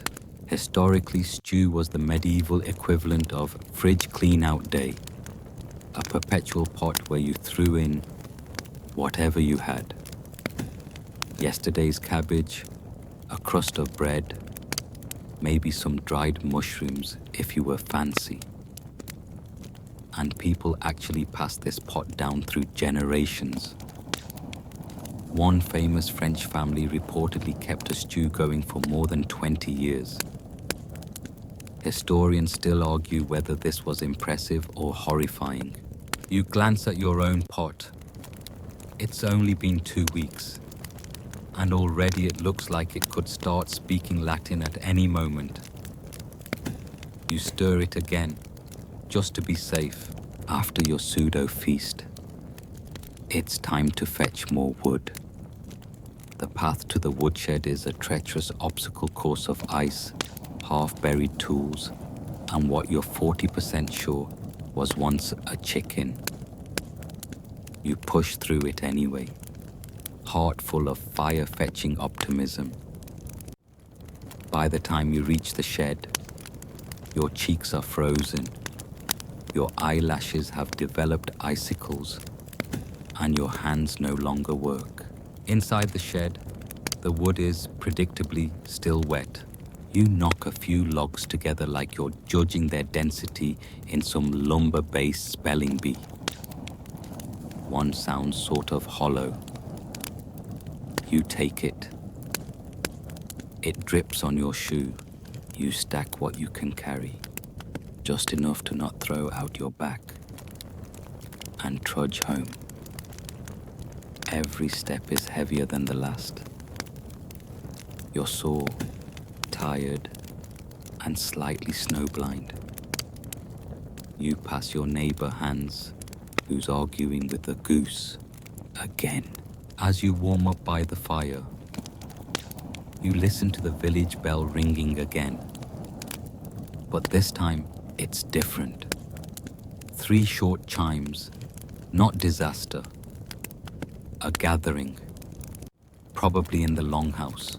You throw on every wearable item of clothing you own, including a scarf that smells like sheep, and make your way over. The longhouse is one of the few buildings warm enough to stand in for more than 10 minutes. The council is meeting today, discussing grain rations, wood sharing, and whether Martha's fish skin roof needs a proper intervention. You sit near the fire and listen. The debate is mostly calm until someone brings up the idea of rationing beer. That gets loud, very loud. In a rare moment of peace, one of the elders shares a tale, a folk tale about a winter so cold that wolves froze mid-howl, and a shepherd who survived by curling up with his sheep under a fallen barn. Quirky as it sounds, there are genuine historical accounts of people relying on livestock for warmth, even letting goats into their huts when temperatures drop dangerously low. Historians still argue whether this was widespread or just regional desperation. You smile, imagining yourself wrapped in a sheet like a medieval burrito. It's a warm thought, which is more than you can say for most of today. On your way home, it starts snowing again. Of course it does, but this time, it's the light kind. Soft, drifting flakes that don't sting your face or blind you. They melt on your cheeks and sparkle like dust in the lamplight. You pause in the street, the village around you silent and half covered in glittering white. It's not pleasant exactly, but it's peaceful. You can see why the poets like this part. Back in your hut, you hang your outer layers on hooks by the fire. The steam rising from them fills the room with that now familiar scent of wool and wet socks. You refill your stew pot, what's left of it, and nestle into your furs. Alfred the rat is asleep in the rafters. You're pretty sure he's made a nest out of the sleeve you lost last month. Good for him. As the wind picks up again outside, you think about how much you've endured this winter. The hunger, the cold, the endless damp socks. And yet, you're still here. Still breathing. Still warming your hands on a fire you chopped the wood for. Still smiling. Even if it's mostly because the beer wasn't rationed after all. Tonight, the wind howls in a new octave. One that rattles your shutters like bones and whistles through the cracks in your door like a haunted flute solo. The cold has leveled up. Again. You huddle under your layers, now more of a fabric-based fortress than a blanket, and stare at the flickering shadow the candle casts on the ceiling. You start giving it names. That tall flicker on the left. Definitely Sir Wiggle Flame. You're not proud of this moment, but it's keeping you sane. Outside, the world is buried again. The snow so high against the walls that opening the front door now involves minor excavation. You briefly consider tunneling, but remember last time you tried and fell into the pig trough. By mid-morning though, let's be honest, time has lost all meaning. You're on your third reboil of the same barley soup. You add a few dried herbs, possibly mint, possibly mold. You're not sure anymore. Either way, it improves the flavor. You venture outside again, because the hut has started to feel smaller than your own skin. Your boots crunch through layers of ice and slush, and the sky is a blank grey slab overhead. You pass the village well, which now has a sad-looking bucket frozen halfway up the rope like it just gave up trying. You head toward the monastery, not for divine guidance really, but because they're rumored to have books, warm rooms, maybe even dried apples. It's practically a resort by medieval standards. Inside, it's stone cold but dry, and the monks offer you weak ale and a seat by the fire. They're copying manuscripts, squinting at ink in flickering candlelight. One of them explains that some of the books were brought here from France, others from the Byzantine Empire. It feels like another world, and in a way, it is. You run your fingers along a page filled with illuminated letters, marveling at the gold ink. A depiction of the Last Judgment stares back at you. Everyone in it looks cold too. One monk tells you stories about saints who survived winters in caves, sustained only by prayer and snowmelt. You smile politely, but silently wonder if any of them had Alfred the rat to keep them company. Fun fact: monasteries often served as literal refuges during brutal winters. They had better insulation, food supplies, and even early forms of central heating like hypocausts in rare cases. Historians still argue whether peasants were ever formally invited in, or just sort of showed up and hoped for the best.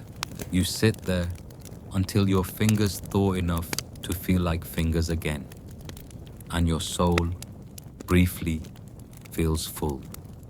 As you prepare to leave, one monk slips a sliver of wax into your hand. "For the draft in your roof," he says. You don't ask how he knows. The wind is somehow worse on the way back. You wrap your scarf tighter, one eye on the horizon. The trees are skeletons.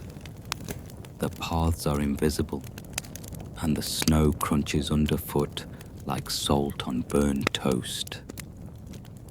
You find your way home mostly by instinct, partly by tripping into your neighbor's goose again. It honks disapproval. You accept this. Once home, you patch the wax over the roof crack, right above your bed. It drips slowly with the heat and plugs the hole perfectly. You stare at it for a long time, like a miracle in miniature. Later you gather with the villagers again, this time for music. A few people bring crude instruments, a fiddle, a wooden flute, something that might once have been a drum and now resembles a very angry cheese wheel. Someone sings. It's not quite in tune, but it's beautiful anyway. The melody loops like a lullaby, circling and circling until even your goose-chilled toes feel warm. Here's the thing. Music wasn't just entertainment in medieval winters. It was survival. People sang to pass time, to remember stories, to drown out the wind. Historians still argue whether certain folk tunes preserved entire histories that never made it into writing. Back at your hut, the candles burned low again. You stop keeping track of how many you've gone through. You think back to that monastery page, with the tiny gilded fire curling in a corner.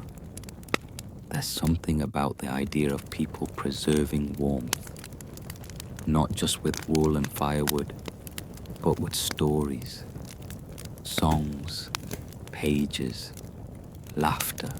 You watch the wax patch on your ceiling. It holds. The wind rattles, but your little home doesn't give in. Not tonight. And for all its hardships, frozen wells, goat drama, nearly sentient laundry, this winter, in its endless white silence, has carved something into you. A patience, a stillness, even a strange kind of gratitude.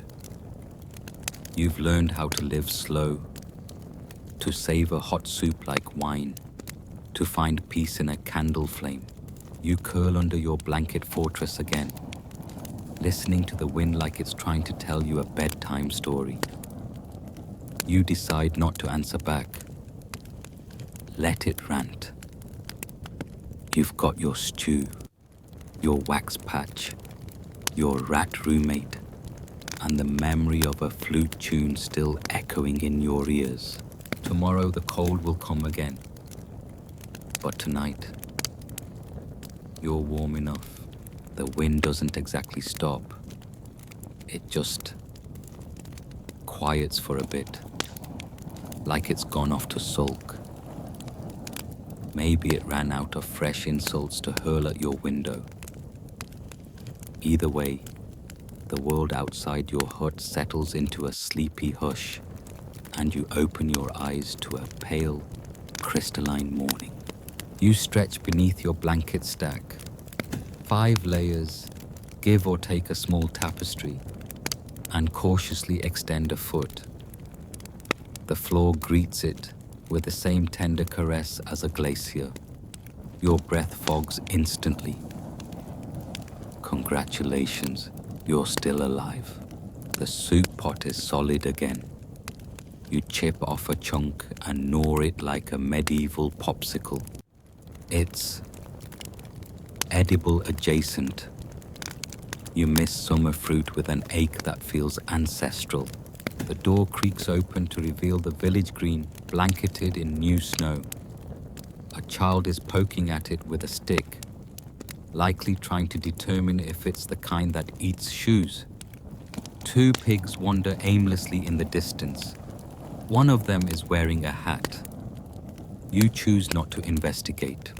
Today, you've been summoned, yes, summoned, to help reinforce the communal barn. Apparently the last snowstorm cracked a beam, and if the roof collapses, the cows will take it personally. So wrapped in every item of clothing you own, including one suspiciously itchy sock as a hat, you trudge through knee-deep slush to the barn. Barn work in winter is not glamorous. It involves lifting things that feel like logs but smell like goats. It also involves being stared down by said goats, who clearly think they could have done a better job with the beam, if only they had thumbs. A local blacksmith arrives to help. His hands are red from cold, but he carries a glowing metal pin to fasten the new beam. He jokes it's the only warm thing in the county. You believe him. Midway through the work, someone brings hot cider. It's barely warm, mostly watery, and the mug has a mysterious chip, but it tastes like luxury. You sip it with closed eyes and dream briefly of apple trees. Interestingly, communal repair wasn't just neighborly, it was survival. Most villages operated like a shared household. If one barn collapsed, everyone lost something. Milk, meat, warmth, possibly their one source of cow-based emotional support. Historians still argue whether this form of shared labor was voluntary or subtly coerced by sheer peer pressure. The work takes hours. At one point, someone slips and nearly knocks over a pile of hay bales. This sparks a 10-minute laugh break. In the dead of winter, even mildly amusing things feel hilarious. Your standards have adjusted. That goat chewing on your mitten, comedy gold. As the sun begins to dip, though dip implies it ever got high, the villagers finish the job. The new beam is in place, snug and solid. One old man pats it like a dog. You suspect he's named it. Probably Beamy. Back at your hut, your body hums with exhaustion. You smell like sawdust and goat breath. And honestly, it's not the worst thing you've smelled this week.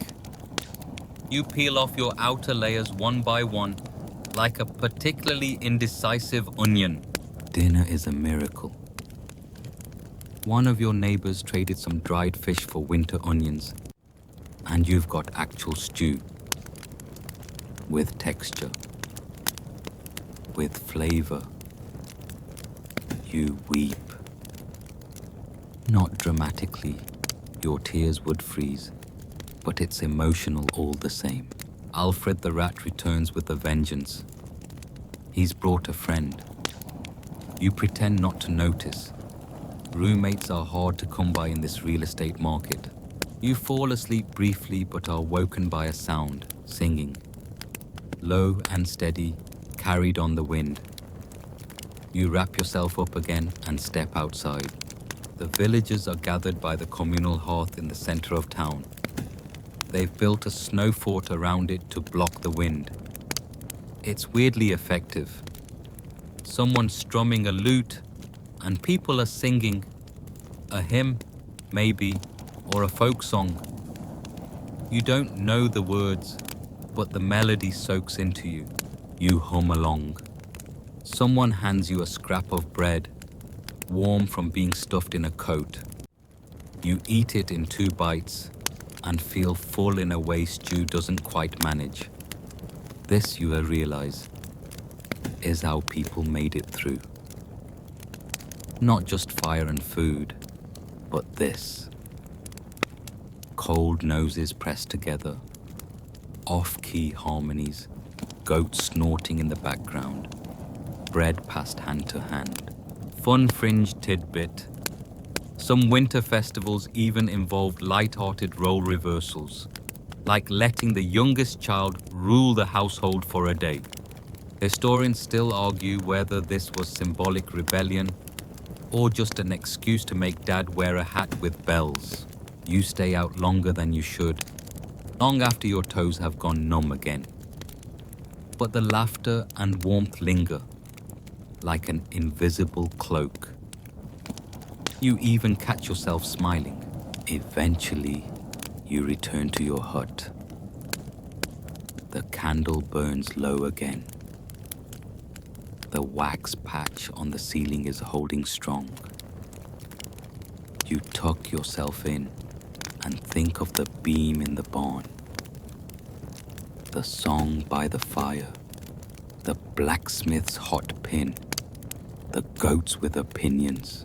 Outside, snow continues to fall in delicate spirals, each flake a tiny stubborn marvel. The cold is still there, still sharp and unrelenting. But somehow, it feels a little less personal now. Like winter has stopped picking on you specifically and just decided to be generally rude. Tomorrow might bring more snow, more chores, possibly another mitten theft. But tonight, you're full of stew and song and cider, and that's enough. Morning greets you not with warmth or bird song, but with the delicate sound of icicles dripping. It's warmer, just barely, which is to say, your water pail is now slush, and your breath fogs only when you sigh deeply in disbelief. But to your winter-addled brain, this feels like a tropical vacation. You stumble outside in your boots, still damp from yesterday, and your toes whisper legal threats. The world looks brighter, as if the sun remembered it's supposed to exist. Children are out already, trying to sled down what amounts to a very gentle hill with a wooden board and a lot of optimism. One crashes into a hay bale. Everyone cheers. Today, you have a mission. You've volunteered to help gather wood with the forager. You didn't do this out of kindness, of course, but because they promised to stop by the abandoned mill on the way. The one with the mice, the spooky noises, and rumor has it, a stash of moldy apples that might still be edible if you squint. The forager, a wiry woman named Elfrida, greets you with a nod and a bundle of sticks on her back that's bigger than she is. She moves fast, her cloak fluttering behind her like a flag of defiance against frostbite. You follow her into the woods. They're quieter than you expect. Snow muffles everything. Your footsteps crunch. Birds flutter out of reach, and branches creak faintly above. The cold is more dignified here. Less angry wind. More gently haunting you with ghost squirrels vibes. As you walk, Elfrida points out plants that survive the winter. Dried rose hips, useful for tea. Pine resin, good for sealing leaks. Mistletoe, which the local priest insists is either sacred or completely demonic, depending on his mood. Historians still argue whether mistletoe had true ritual importance, or if it was just a leafy excuse to kiss people awkwardly at solstice gatherings.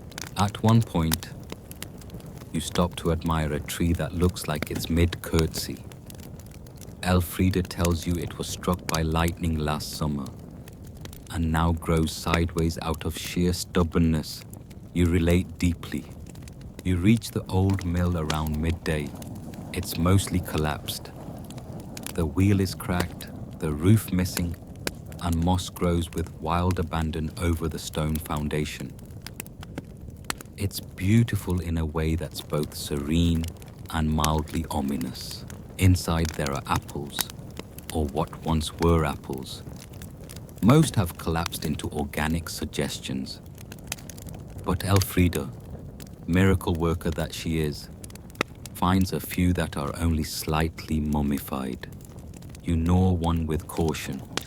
It's tart, vaguely bitter, and tastes like victory. Fringe. Tidbit. Some rural medieval folk believed that certain buildings, especially mills and barns, had spirits.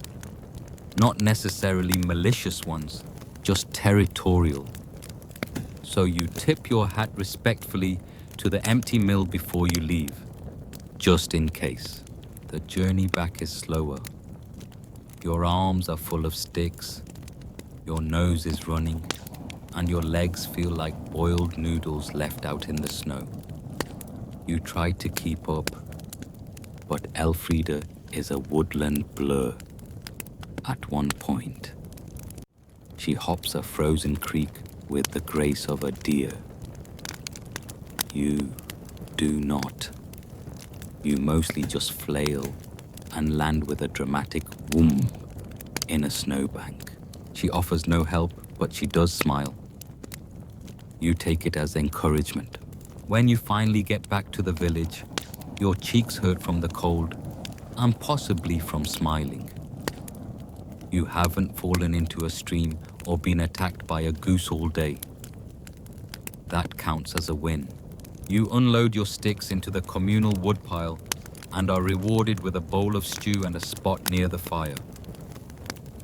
The fire is alive today, crackling, fierce, and defiant. You hold your hands near it and watch the steam rise off your sleeves. It smells of pine and smoke and the faintest whiff of whatever someone spilled on it earlier this morning. Tonight is storytelling night. A few elders gather near the flames, sipping thin ale and speaking slowly, letting the words weave between the firelight and the drifting ash. One tells the story of a woman who tricked death by hiding under a pig. Another swears that once, in the year of the cracked bell, it snowed upside down. Everyone nods like this is perfectly logical. You're invited to share something, and you panic briefly. But then you remember the sideways tree and the lightning strike, and you recount your encounter with great drama and several invented flourishes. By the time you're done, the tree has gained a haunted spirit, a hidden treasure, and possibly a romantic subplot. They applaud anyway. The blacksmith leans over and mutters, "Next time tell them about the ghost sheep. That always kills." You make a mental note. You return to your hut later, cheeks sore from laughter and hands full of pine cones you don't remember collecting. Alfred the rat greets you like you've been gone for days. He's made progress tunneling into the grain sack. You let it slide. As you settle into bed, you realize you're starting to feel something strange. Something that might even be described as contentment. Not joy, not comfort, but the quiet satisfaction of surviving the cold with your soul mostly intact. The fire dies low, the wind returns, but you're no longer afraid of it. You've walked in it, eaten in it, fallen on your face in it, and you've come out the other side. Tomorrow maybe you'll tell them the ghost sheep story. Add some bells, give the sheep a name. The wind howls again tonight. Not as a scream, like the angry tempests of weeks past, but more of a prolonged sigh. Like the world itself is exhausted from being cold for so long. You pull your blanket higher, waiting for sleep to find you. But your mind drifts to the villagers who don't have walls as sturdy or hearths as forgiving. You wonder how they make it through. In truth, many don't. Winter in the medieval world is an unrelenting editor. It pares down the population with casual cruelty, trimming away the weak, the unlucky, and sometimes just the poorly timed. Historians still argue whether more peasants died of malnutrition or disease during these months, but everyone agrees neither option is particularly glamorous. You rise early, wincing at the cold floor beneath your feet. Your breath curls like smoke in the air. Alfred the rat is missing, possibly hibernating in someone's boot. Smart lad. Today's task is laundry. Yes, it still has to be done, even if the water could technically qualify as a frozen grave. You trudge to the stream with a few others, your bundle of dirt-encrusted linens tucked beneath your arm. It smells like smoke, sweat, and despair. The stream isn't completely frozen, but it's trying. You chip away at the crust of ice while your fingers threaten a strike. Washing clothes in winter is less cleaning and more briefly soaking in regret. By the end, your fingernails are blue, your arms ache, and the laundry looks slightly less horrifying than before. That counts. On your way back, someone drops a sock. It freezes to the ground in 12 seconds. You all pause, share a moment of silence, and keep walking. That sock now belongs to the stream gods. Later, you try to thaw out by scrubbing pots at the communal cookhouse. The big stew cauldron is never truly clean. Layers of mystery ingredients form a ring that archaeologists would later misinterpret as ritualistic. Still, the heat is good. You linger near the fire, pretending to scrub while secretly enjoying the feeling returning to your fingertips. Someone suggests making candles, a rare treat, but useful. Tallow from the last pig slaughter is brought out, along with string and little clay holders. It smells challenging. Imagine old bacon mixed with wet wool and a whisper of despair. Still, the resulting candles flicker warmly once dried. You're oddly proud of them. Quirky tidbit of the day. Some medieval households believed that if a candle flickered too much, it meant a ghost was present. You casually nudge yours away from the draft just in case. In the afternoon, a monk passes through town. He's traveling on foot, wrapped in robes and sarcasm. You overhear him muttering about pagan mud and theological frostbite. He carries a pack of religious scrolls, some hard biscuits, and a flask of something that might be holy or fermented or both. You offer him a candle.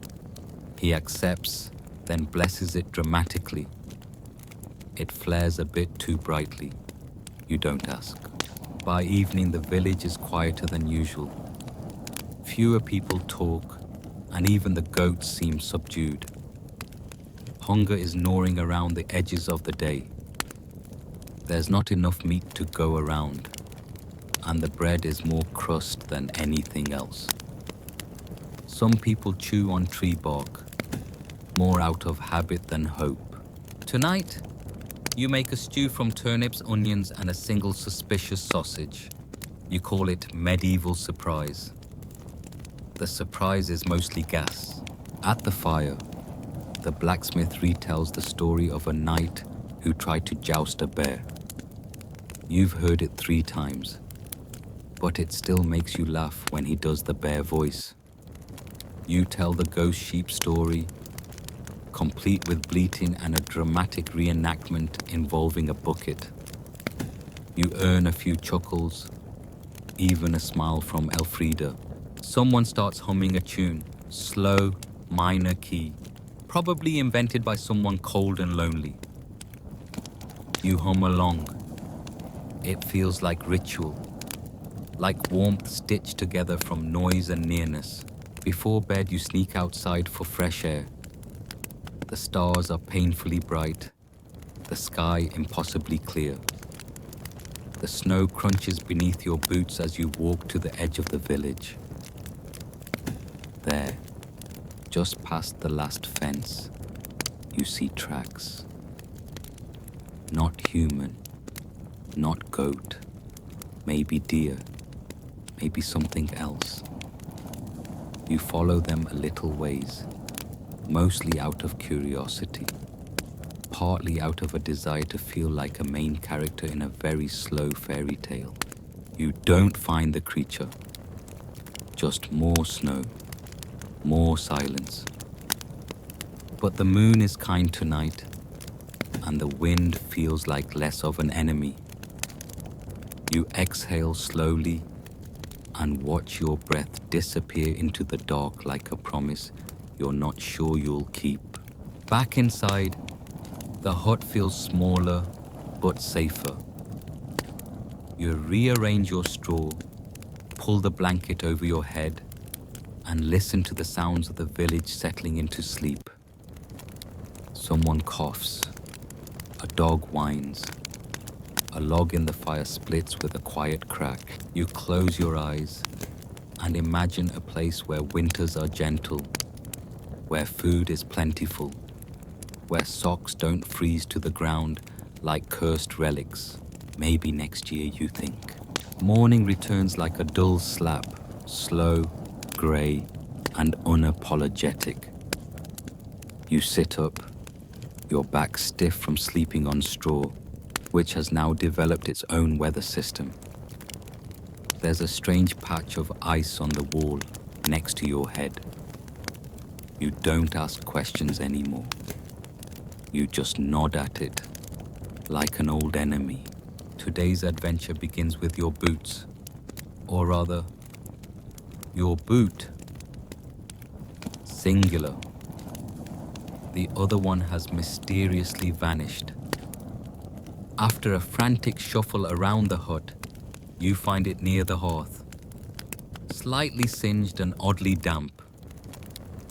You suspect the dog, or the rat, or maybe you, in a past life, with mismatched socks and boots that could qualify as medieval torture devices.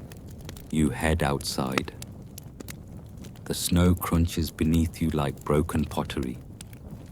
The air smells faintly of wood smoke, wet fur, and overboiled turnips. You feel more medieval chic than cozy countryside. You're on wood fetching duty today. The forest isn't far, but it's a cold, scratchy trek through snowdrifts and grumpy trees. Some of the older folk mutter about spirits in the woods, white-haired figures who appear on the coldest nights to steal warmth from sleeping villagers. You decide they're probably just goats with ambition. Halfway to the tree line, you spot a squirrel, which is notable because squirrels have better survival instincts than humans and generally don't make public appearances in this weather. It looks at you. You look at it. Then it scampers away, as if deeply disappointed in your choices. Gathering firewood is part scavenger hunt, part existential crisis. Most branches are frozen to the ground, and the ones you can pull free are damp and uncooperative. You eventually collect a modest bundle and secure it with fraying twine, which immediately snaps. You tie it again, with the growing grace of someone who's lost all faith in rope. Back in the village, you pass by the pig pen, now mostly empty. The pigs have been converted into food, candles, and winter boots. The lone survivor, a particularly dramatic sow named Hilda, watches you with judgmental eyes. She knows she's next. You drop off the wood and are immediately assigned to latrine duty, which is exactly as glamorous as it sounds. Medieval sanitation is a fragile concept in the best of times, but in winter, it becomes a frozen maze of regret. The toilet is a plank over a pit that now crackles with ice and questionable intent.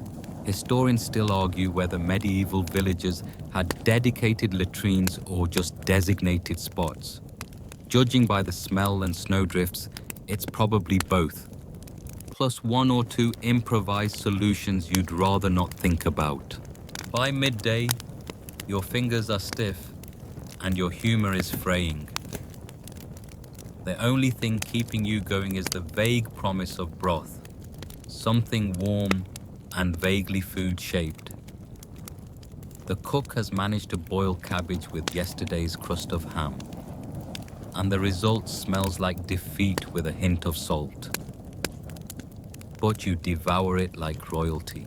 Someone brings news from the next village over. A priest slipped on a frozen puddle and blamed a local witch. She's now being asked to repent by fasting in the snow.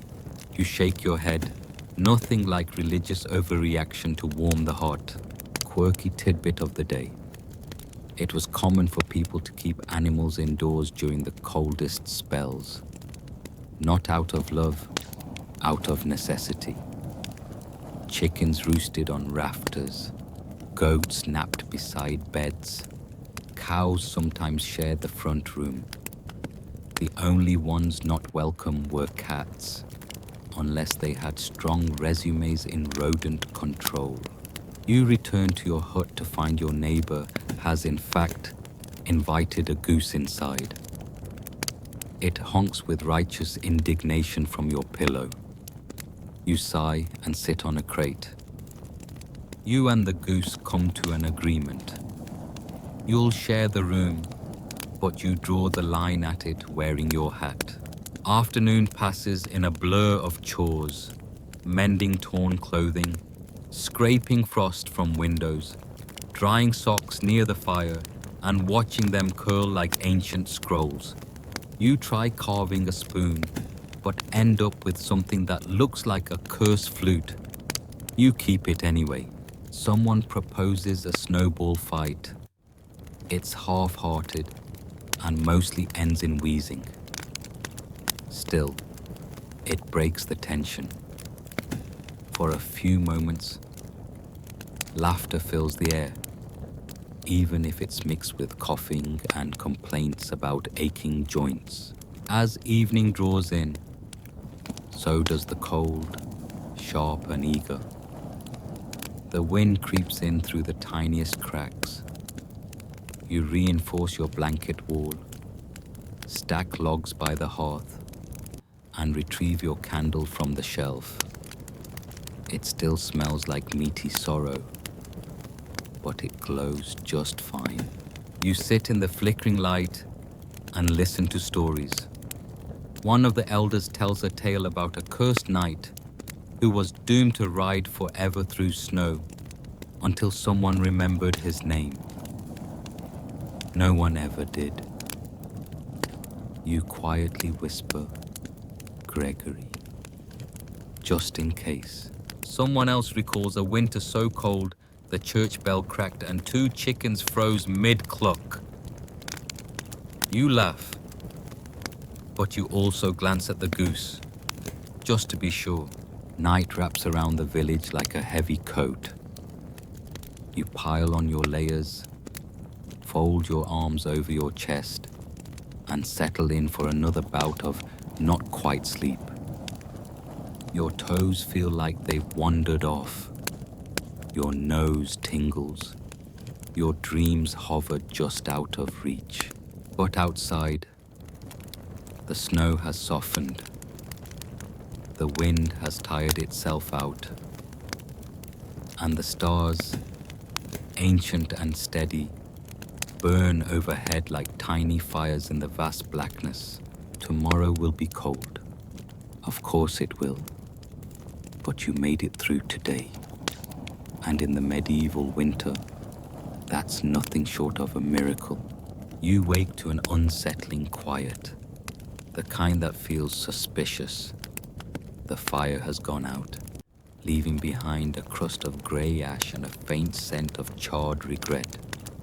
Your breath floats in the air, like a ghost looking for something to haunt, and your fingers ache before you've even moved them. Today is wash day, or at least, it's supposed to be. You eye the frozen bucket of laundry water and reconsider your life choices. But duty calls, and that duty includes scrubbing woolen undergarments with a lye-based soap so caustic it could double as medieval pepper spray. You trudge to the communal wash site, which is little more than a half-frozen stream and a few flat rocks. You're joined by 3 other villagers who have brought linens, tunics, and a universal sense of despair. The soap burns your knuckles. The water stings like betrayal. You slap a shirt against the rocks with the slow motion rhythm of someone who's accepted defeat as a lifestyle. One of the women tells you about the time her cousin lost a toe to wash day frostbite.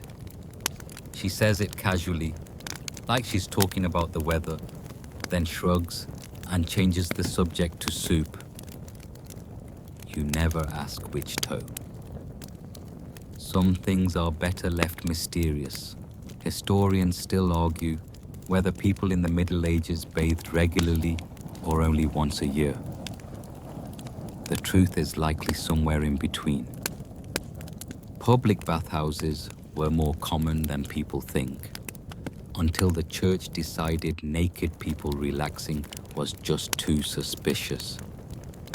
So now, you clean your body the same way you clean laundry, infrequently, reluctantly, and in freezing water. You finish rinsing a shirt that's older than you and drape it across a bush to dry. It immediately stiffens like a disappointed ghost. You nod at it solemnly and move on. As you walk back to the village, your mind wanders to the layers you're currently wearing. Underclothes, overclothes, a tunic, a belt, and a woolen hood that smells like the inside of a barn. You may look like a bundled burrito of damp wool, but at least you're warmer than the guy who tried going minimalist last week. He's now known as Blue-Footed Thomas. You make a brief stop at the blacksmith's hut to warm your hands. He's forging nails today, simple iron ones for the carpenter. The fire glows orange and hypnotic, and you wonder briefly what it will be like to sleep next to that kind of heat. Then a spark lands on your sleeve and answers your question. Uncomfortable. Quirky fact time. To protect their skin during the winter, some medieval people rubbed animal fat into their hands and faces. It locked in moisture and warded off windburn, though it left them smelling a bit like dinner.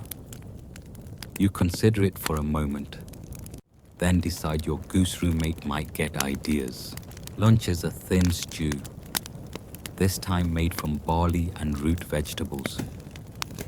There's a whisper of flavor, maybe from the dried herbs someone smuggled back from the church gardens. You eat slowly, savoring each spoonful like it's a 5-course feast. Around you, people slurp in unison.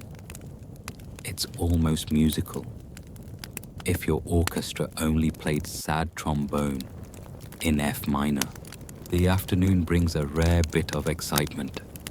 A traveling tinker arrives in the village, dragging a creaky cart of metal trinkets, broken pots and stories. Everyone gathers around, trading cloth scraps and promises for repaired tools and sharpened knives. You get your wooden spoon carved into something that vaguely resembles a fork. Progress. The tinker tells tales of a town to the south where winter never comes, just rain and warm winds and olive trees. You and the villagers roll your eyes. Clearly he's lying, or drunk, or blessed. Either way, it's nice to imagine sun that doesn't bite. You pass the rest of the day helping patch holes in the roof of the bakery. The thatch is crusted with snow, and the wind up there is more aggressive than usual. At one point, you nearly slide off and have to cling to a beam, while someone below shouts encouragement and wildly unhelpful advice like, "Don't die." You survive somehow, and your reward is a slightly warm oat cake. It tastes like sawdust and hope. You eat it with reverence. As the sky purples into twilight, the village prepares for another freezing night. Blankets are shaken out. The goats are shuffled indoors again. Hilda the sow is muttering darkly from her corner. You light your tallow candle and trace idle shapes in the wax with a twig, listening to the murmurs of your neighbors behind thin walls. Someone starts humming a hymn. It's slow and sweet and off-key, but it drifts through the air like a lullaby from the past. You close your eyes and imagine a spring morning. A breeze that smells like flowers, not feet. A sun that touches your skin like a kiss, not a punishment. Outside, snow begins to fall again. Soft, steady, relentless. You wrap yourself in your patchwork of garments and sink back into your straw nest, listening to the rhythmic squeak of the goose settling in beside you. You whisper a warning not to steal your hat again.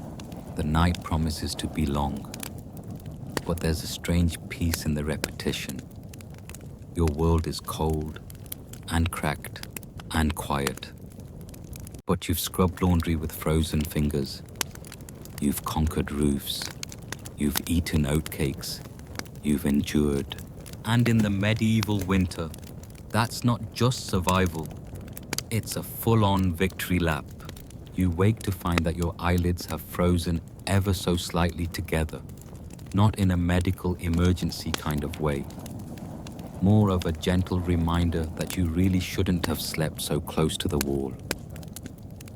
The stones hold the night's cold like a grudge, and your breath makes tiny clouds that vanish just as quickly as your hopes for a tropical vacation. You sit up and immediately regret it. Your joints creak like ancient wood, and your spine feels like it's been sleeping under a cartwheel. Beside you, the goose snores softly, feathers puffed out like an entitled pillow. You give her a look. She gives you none in return. Today, you've drawn firewood duty. You knew it was coming. Everyone gets their turn, and no one escapes it. Gathering firewood in winter is like trying to get rich by collecting bottle caps. It's exhausting, slow, and more symbolic than effective. But firewood is life, literally. Without it, there's frostbite, frozen bread, and conversations with your own teeth as they chatter. You strap on your boots, still damp from 2 days ago, and head out with a crude sled, the kind made from a broken door and a generous amount of twine. The forest looms nearby, dark and skeletal, branches clinking in the breeze like bones having a gossip session. The snow is knee-deep, and every step makes a muffled crunch, like biting into a sad apple. The trees offer little warmth, but at least the wind is gentler here. You spot some fallen branches and begin gathering, breaking them over your knee with the grace of someone who hasn't fully woken up.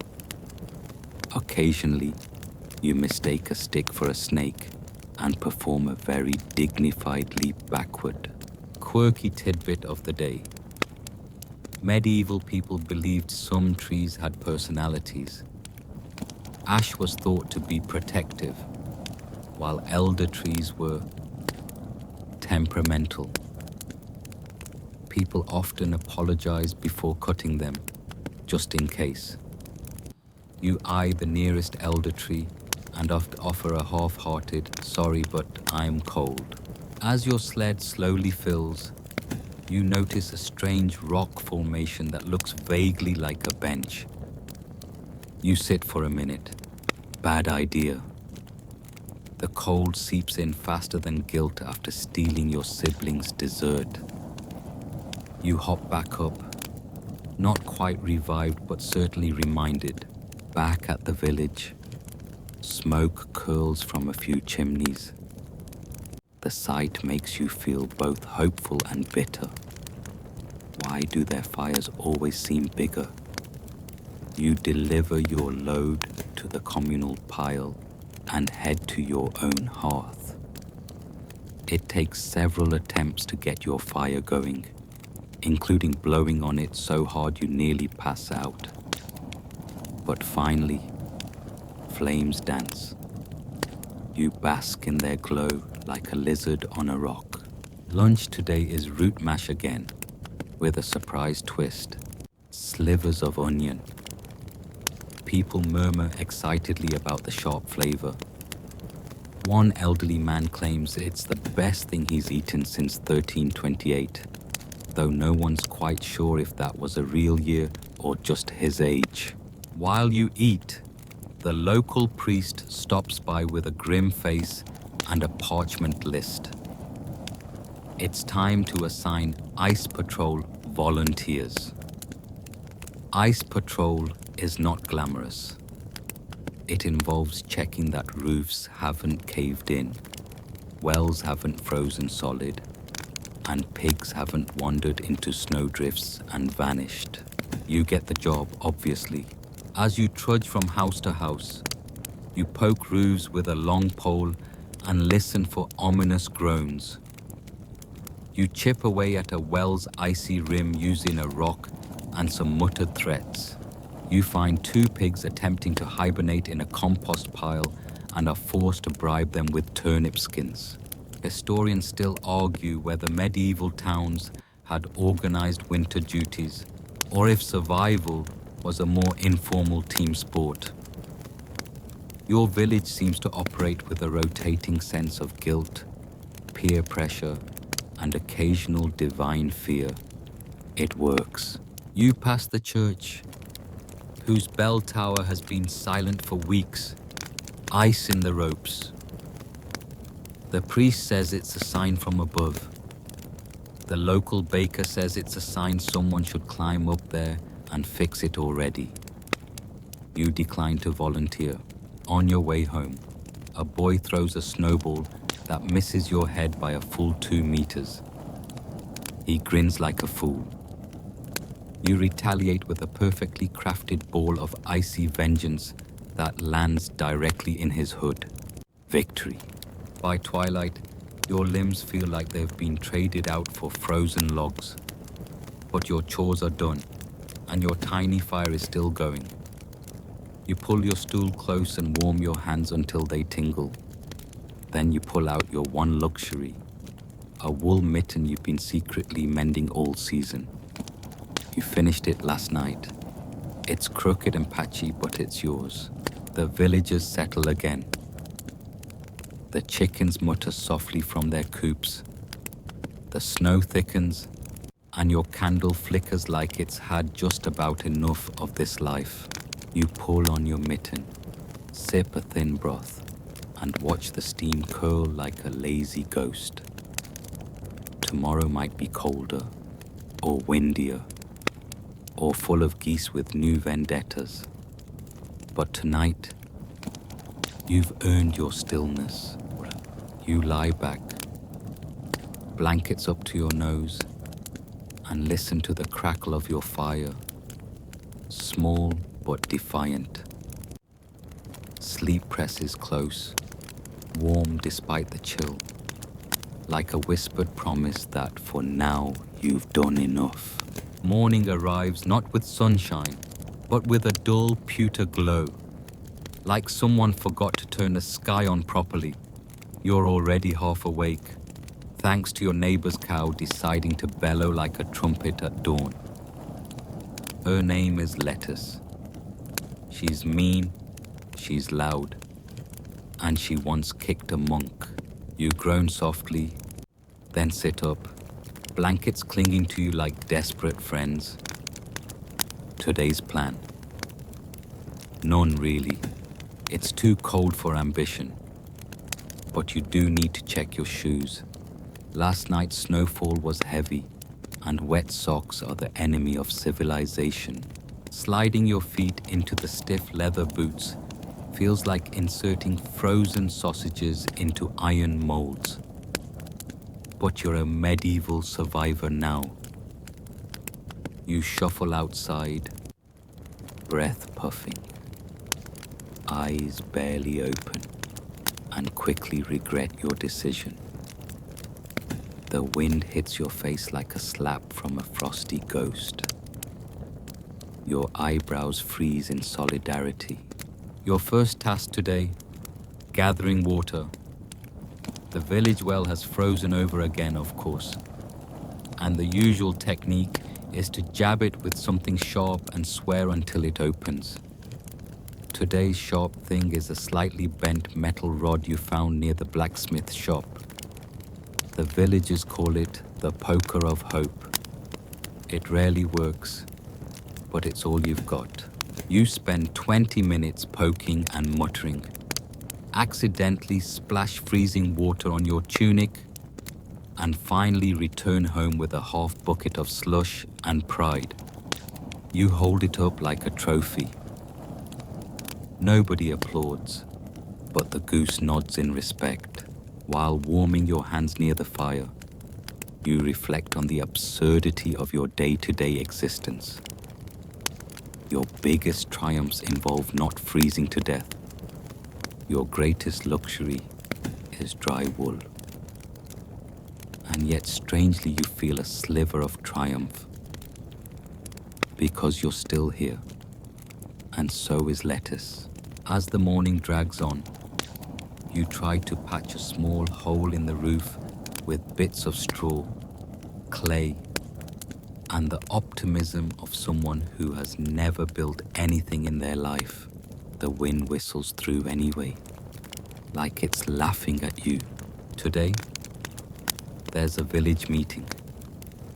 These are rarely productive and mostly just excuses to gather in someone's slightly warmer barn and argue about whether the grain storage is haunted or just rat-infested. You walk there slowly, boots crunching over snow, nostrils freezing shut halfway. The meeting is presided over by the eldest widow, who everyone respects because she once survived an entire winter with nothing but turnips and fury. She proposes rationing firewood more strictly. This suggestion is met with collective groans and dramatic sighs. Mainstream fact time. Medieval villages often had communal councils or gatherings to make local decisions, especially in small, remote communities. However, who actually got a say could vary. Men, elders, or in rare cases, just whoever shouted the loudest. Today's debate devolves into an argument over whether the thatch on the church roof is attracting snow demons. A man named Eldrick insists that snow demons are real because his cousin saw one, or possibly a sheep. But it was definitely growling. You drift out of the barn early and take a slow walk past the old mill, long frozen in place. A small stream, once useful for turning the wheel, now looks like a forgotten ribbon of glass. You pause, admire the icy stillness, and realize you can't feel your toes. Back at your hovel, you attempt lunch.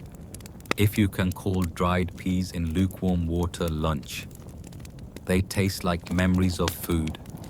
You add a pinch of salt, the only spice you have, and pretend it's exotic. Maybe imported. From a town with actual sunlight. For dessert, you nibble on a hunk of rock-hard honey bread, which you break apart with a hammer. One of your teeth reminds you that it's 1342 and dentistry hasn't been invented yet. You stop mid-bite. Later that afternoon, you help an elderly neighbor fix their chicken coop. This involves crawling through snowdrifts, trying not to fall into hidden puddles, and holding boards, while being yelled at for not holding them right. In return, you get a boiled egg. You consider it a raise. Historians still argue whether mutual aid was a formal expectation or more of an organic community practice in medieval life. From where you're standing, cold, tired, and holding a squawking chicken, it feels like a blend of both. You spend the rest of the evening shelling beans beside the fire. It's the kind of task that requires just enough focus to distract you from frostbite, but not enough to prevent your mind from wandering. You think about spring, about colors beyond gray and brown, about flowers that don't immediately die.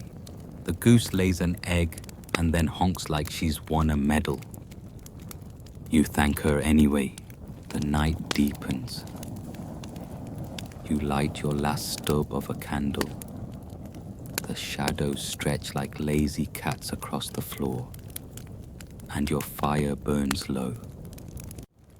You wrap yourself tightly in every scrap of fabric you own and lean against the wall, letting its cold firmness remind you, yes, this is real. You're still here. Outside, the wind picks up again, howling softly through the gaps in the wood. You close your eyes and picture a world where people live with heated floors and central plumbing. It feels as distant as Olympus, but the stars above don't care. They twinkle down through a break in the clouds, silent, watching.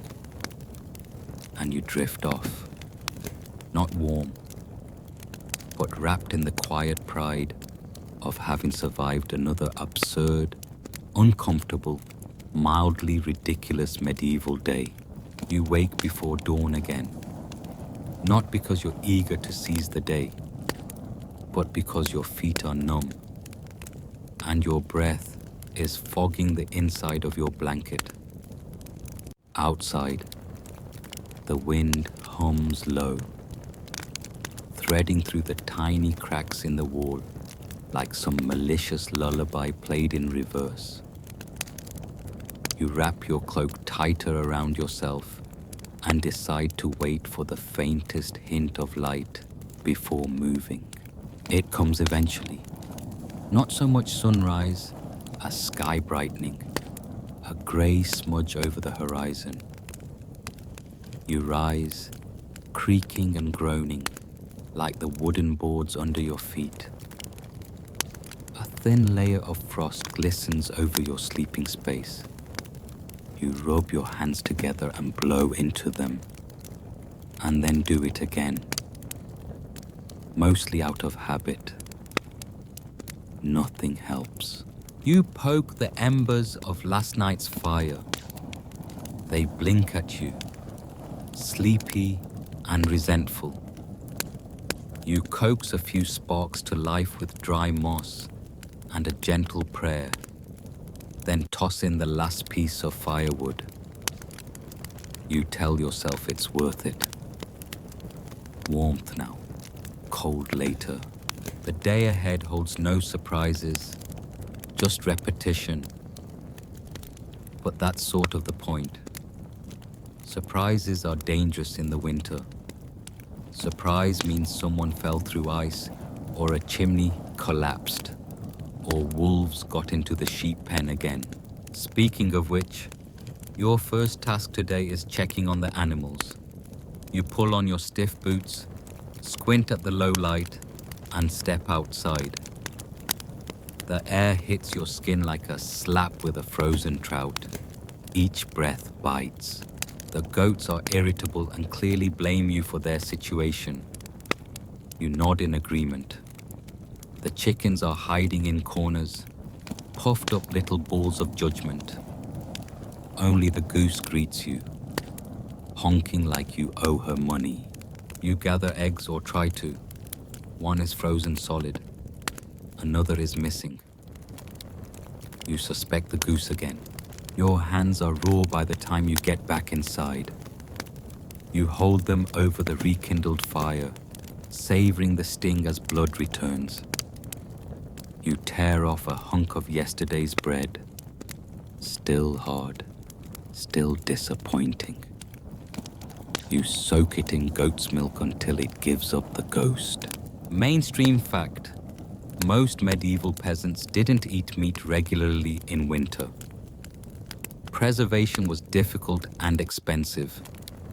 Grains, beans, root vegetables, and the occasional egg or scrap of lard were the staples.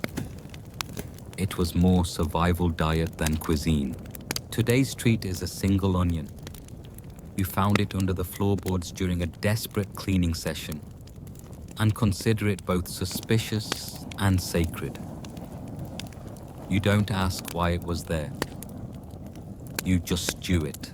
Outside, the village is stirring. You hear muffled voices, the crunch of boots in snow, the clatter of buckets. One of the children throws a snowball that turns out to be mostly ice. A shriek follows. You sip your onion soup and pretend you didn't hear anything. Then comes news. The merchant caravan is delayed. Again. Supplies are running low. There's talk of rationing salt. Someone claims the brewer is diluting ale with water. This naturally causes more outrage than the salt thing. You're tasked with collecting firewood from the edge of the forest. You trudge across brittle snow, down the well-worn path, where trees loom like silent monks. You remember the warnings: wolves, bandits, frostbite. But the only thing you fear today is slipping on a root and twisting an ankle. You find a few good branches, hidden under snowdrifts. You gather them slowly, like you're harvesting frozen treasure. Your fingers go stiff. Your nose starts to drip. You can't feel your thighs. You whisper sweet nothings to the wood, hoping it'll burn longer. On the way back, you see a deer, emaciated, cautious, beautiful. It vanishes into the trees like a dream. You don't even consider hunting it. You know you wouldn't stand a chance. Plus, there's a rumor deer carry winter spirits. You're not taking that risk. Back in the village, the baker's chimney smokes faintly. He's trying to stretch his flour. The loaves are smaller. A child walks past holding one like it's gold. Fringe tidbit. In some areas, old bread was soaked in ale or water and rebaked to extend its life. It was called twice baked, though barely edible might have been more accurate. You trade your last bit of beeswax for a piece of dried apple. It's wrinkled, chewy, and miraculous. You savor every bite like it's a festival feast. Historians still argue whether medieval communities experienced winters with more camaraderie or isolation. Some accounts suggest warmth through shared hardship. Others describe cabin-fevered neighbors turning on each other over spoiled meat. The truth, like most things, probably lived somewhere in between. Tonight, the sky is clear. Bone white stars above, cold blue snow below. You step outside for a moment and look up. You wonder what it must have felt like to believe the heavens held gods who controlled all this. Easier, maybe, than blaming weather patterns and luck. You return inside and bank the fire with care. You wrap yourself in furs, old wool, and fragments of discarded cloaks. You listen to the quiet, the kind of quiet that's thick, heavy, absolute. You don't expect dreams, just rest. And you get it, because despite everything, despite the cold, the thin gruel, the frostbite, the goose, there's a strange kind of peace in knowing you've outlasted another day, that you've endured, that tomorrow, when the sun rises like a pale ghost behind frozen clouds, you'll rise too. You lie there, nestled beneath layers of scratchy wool, coarse linen, maybe even a fur pelt or two if you were lucky, or persuasive at the village barter table.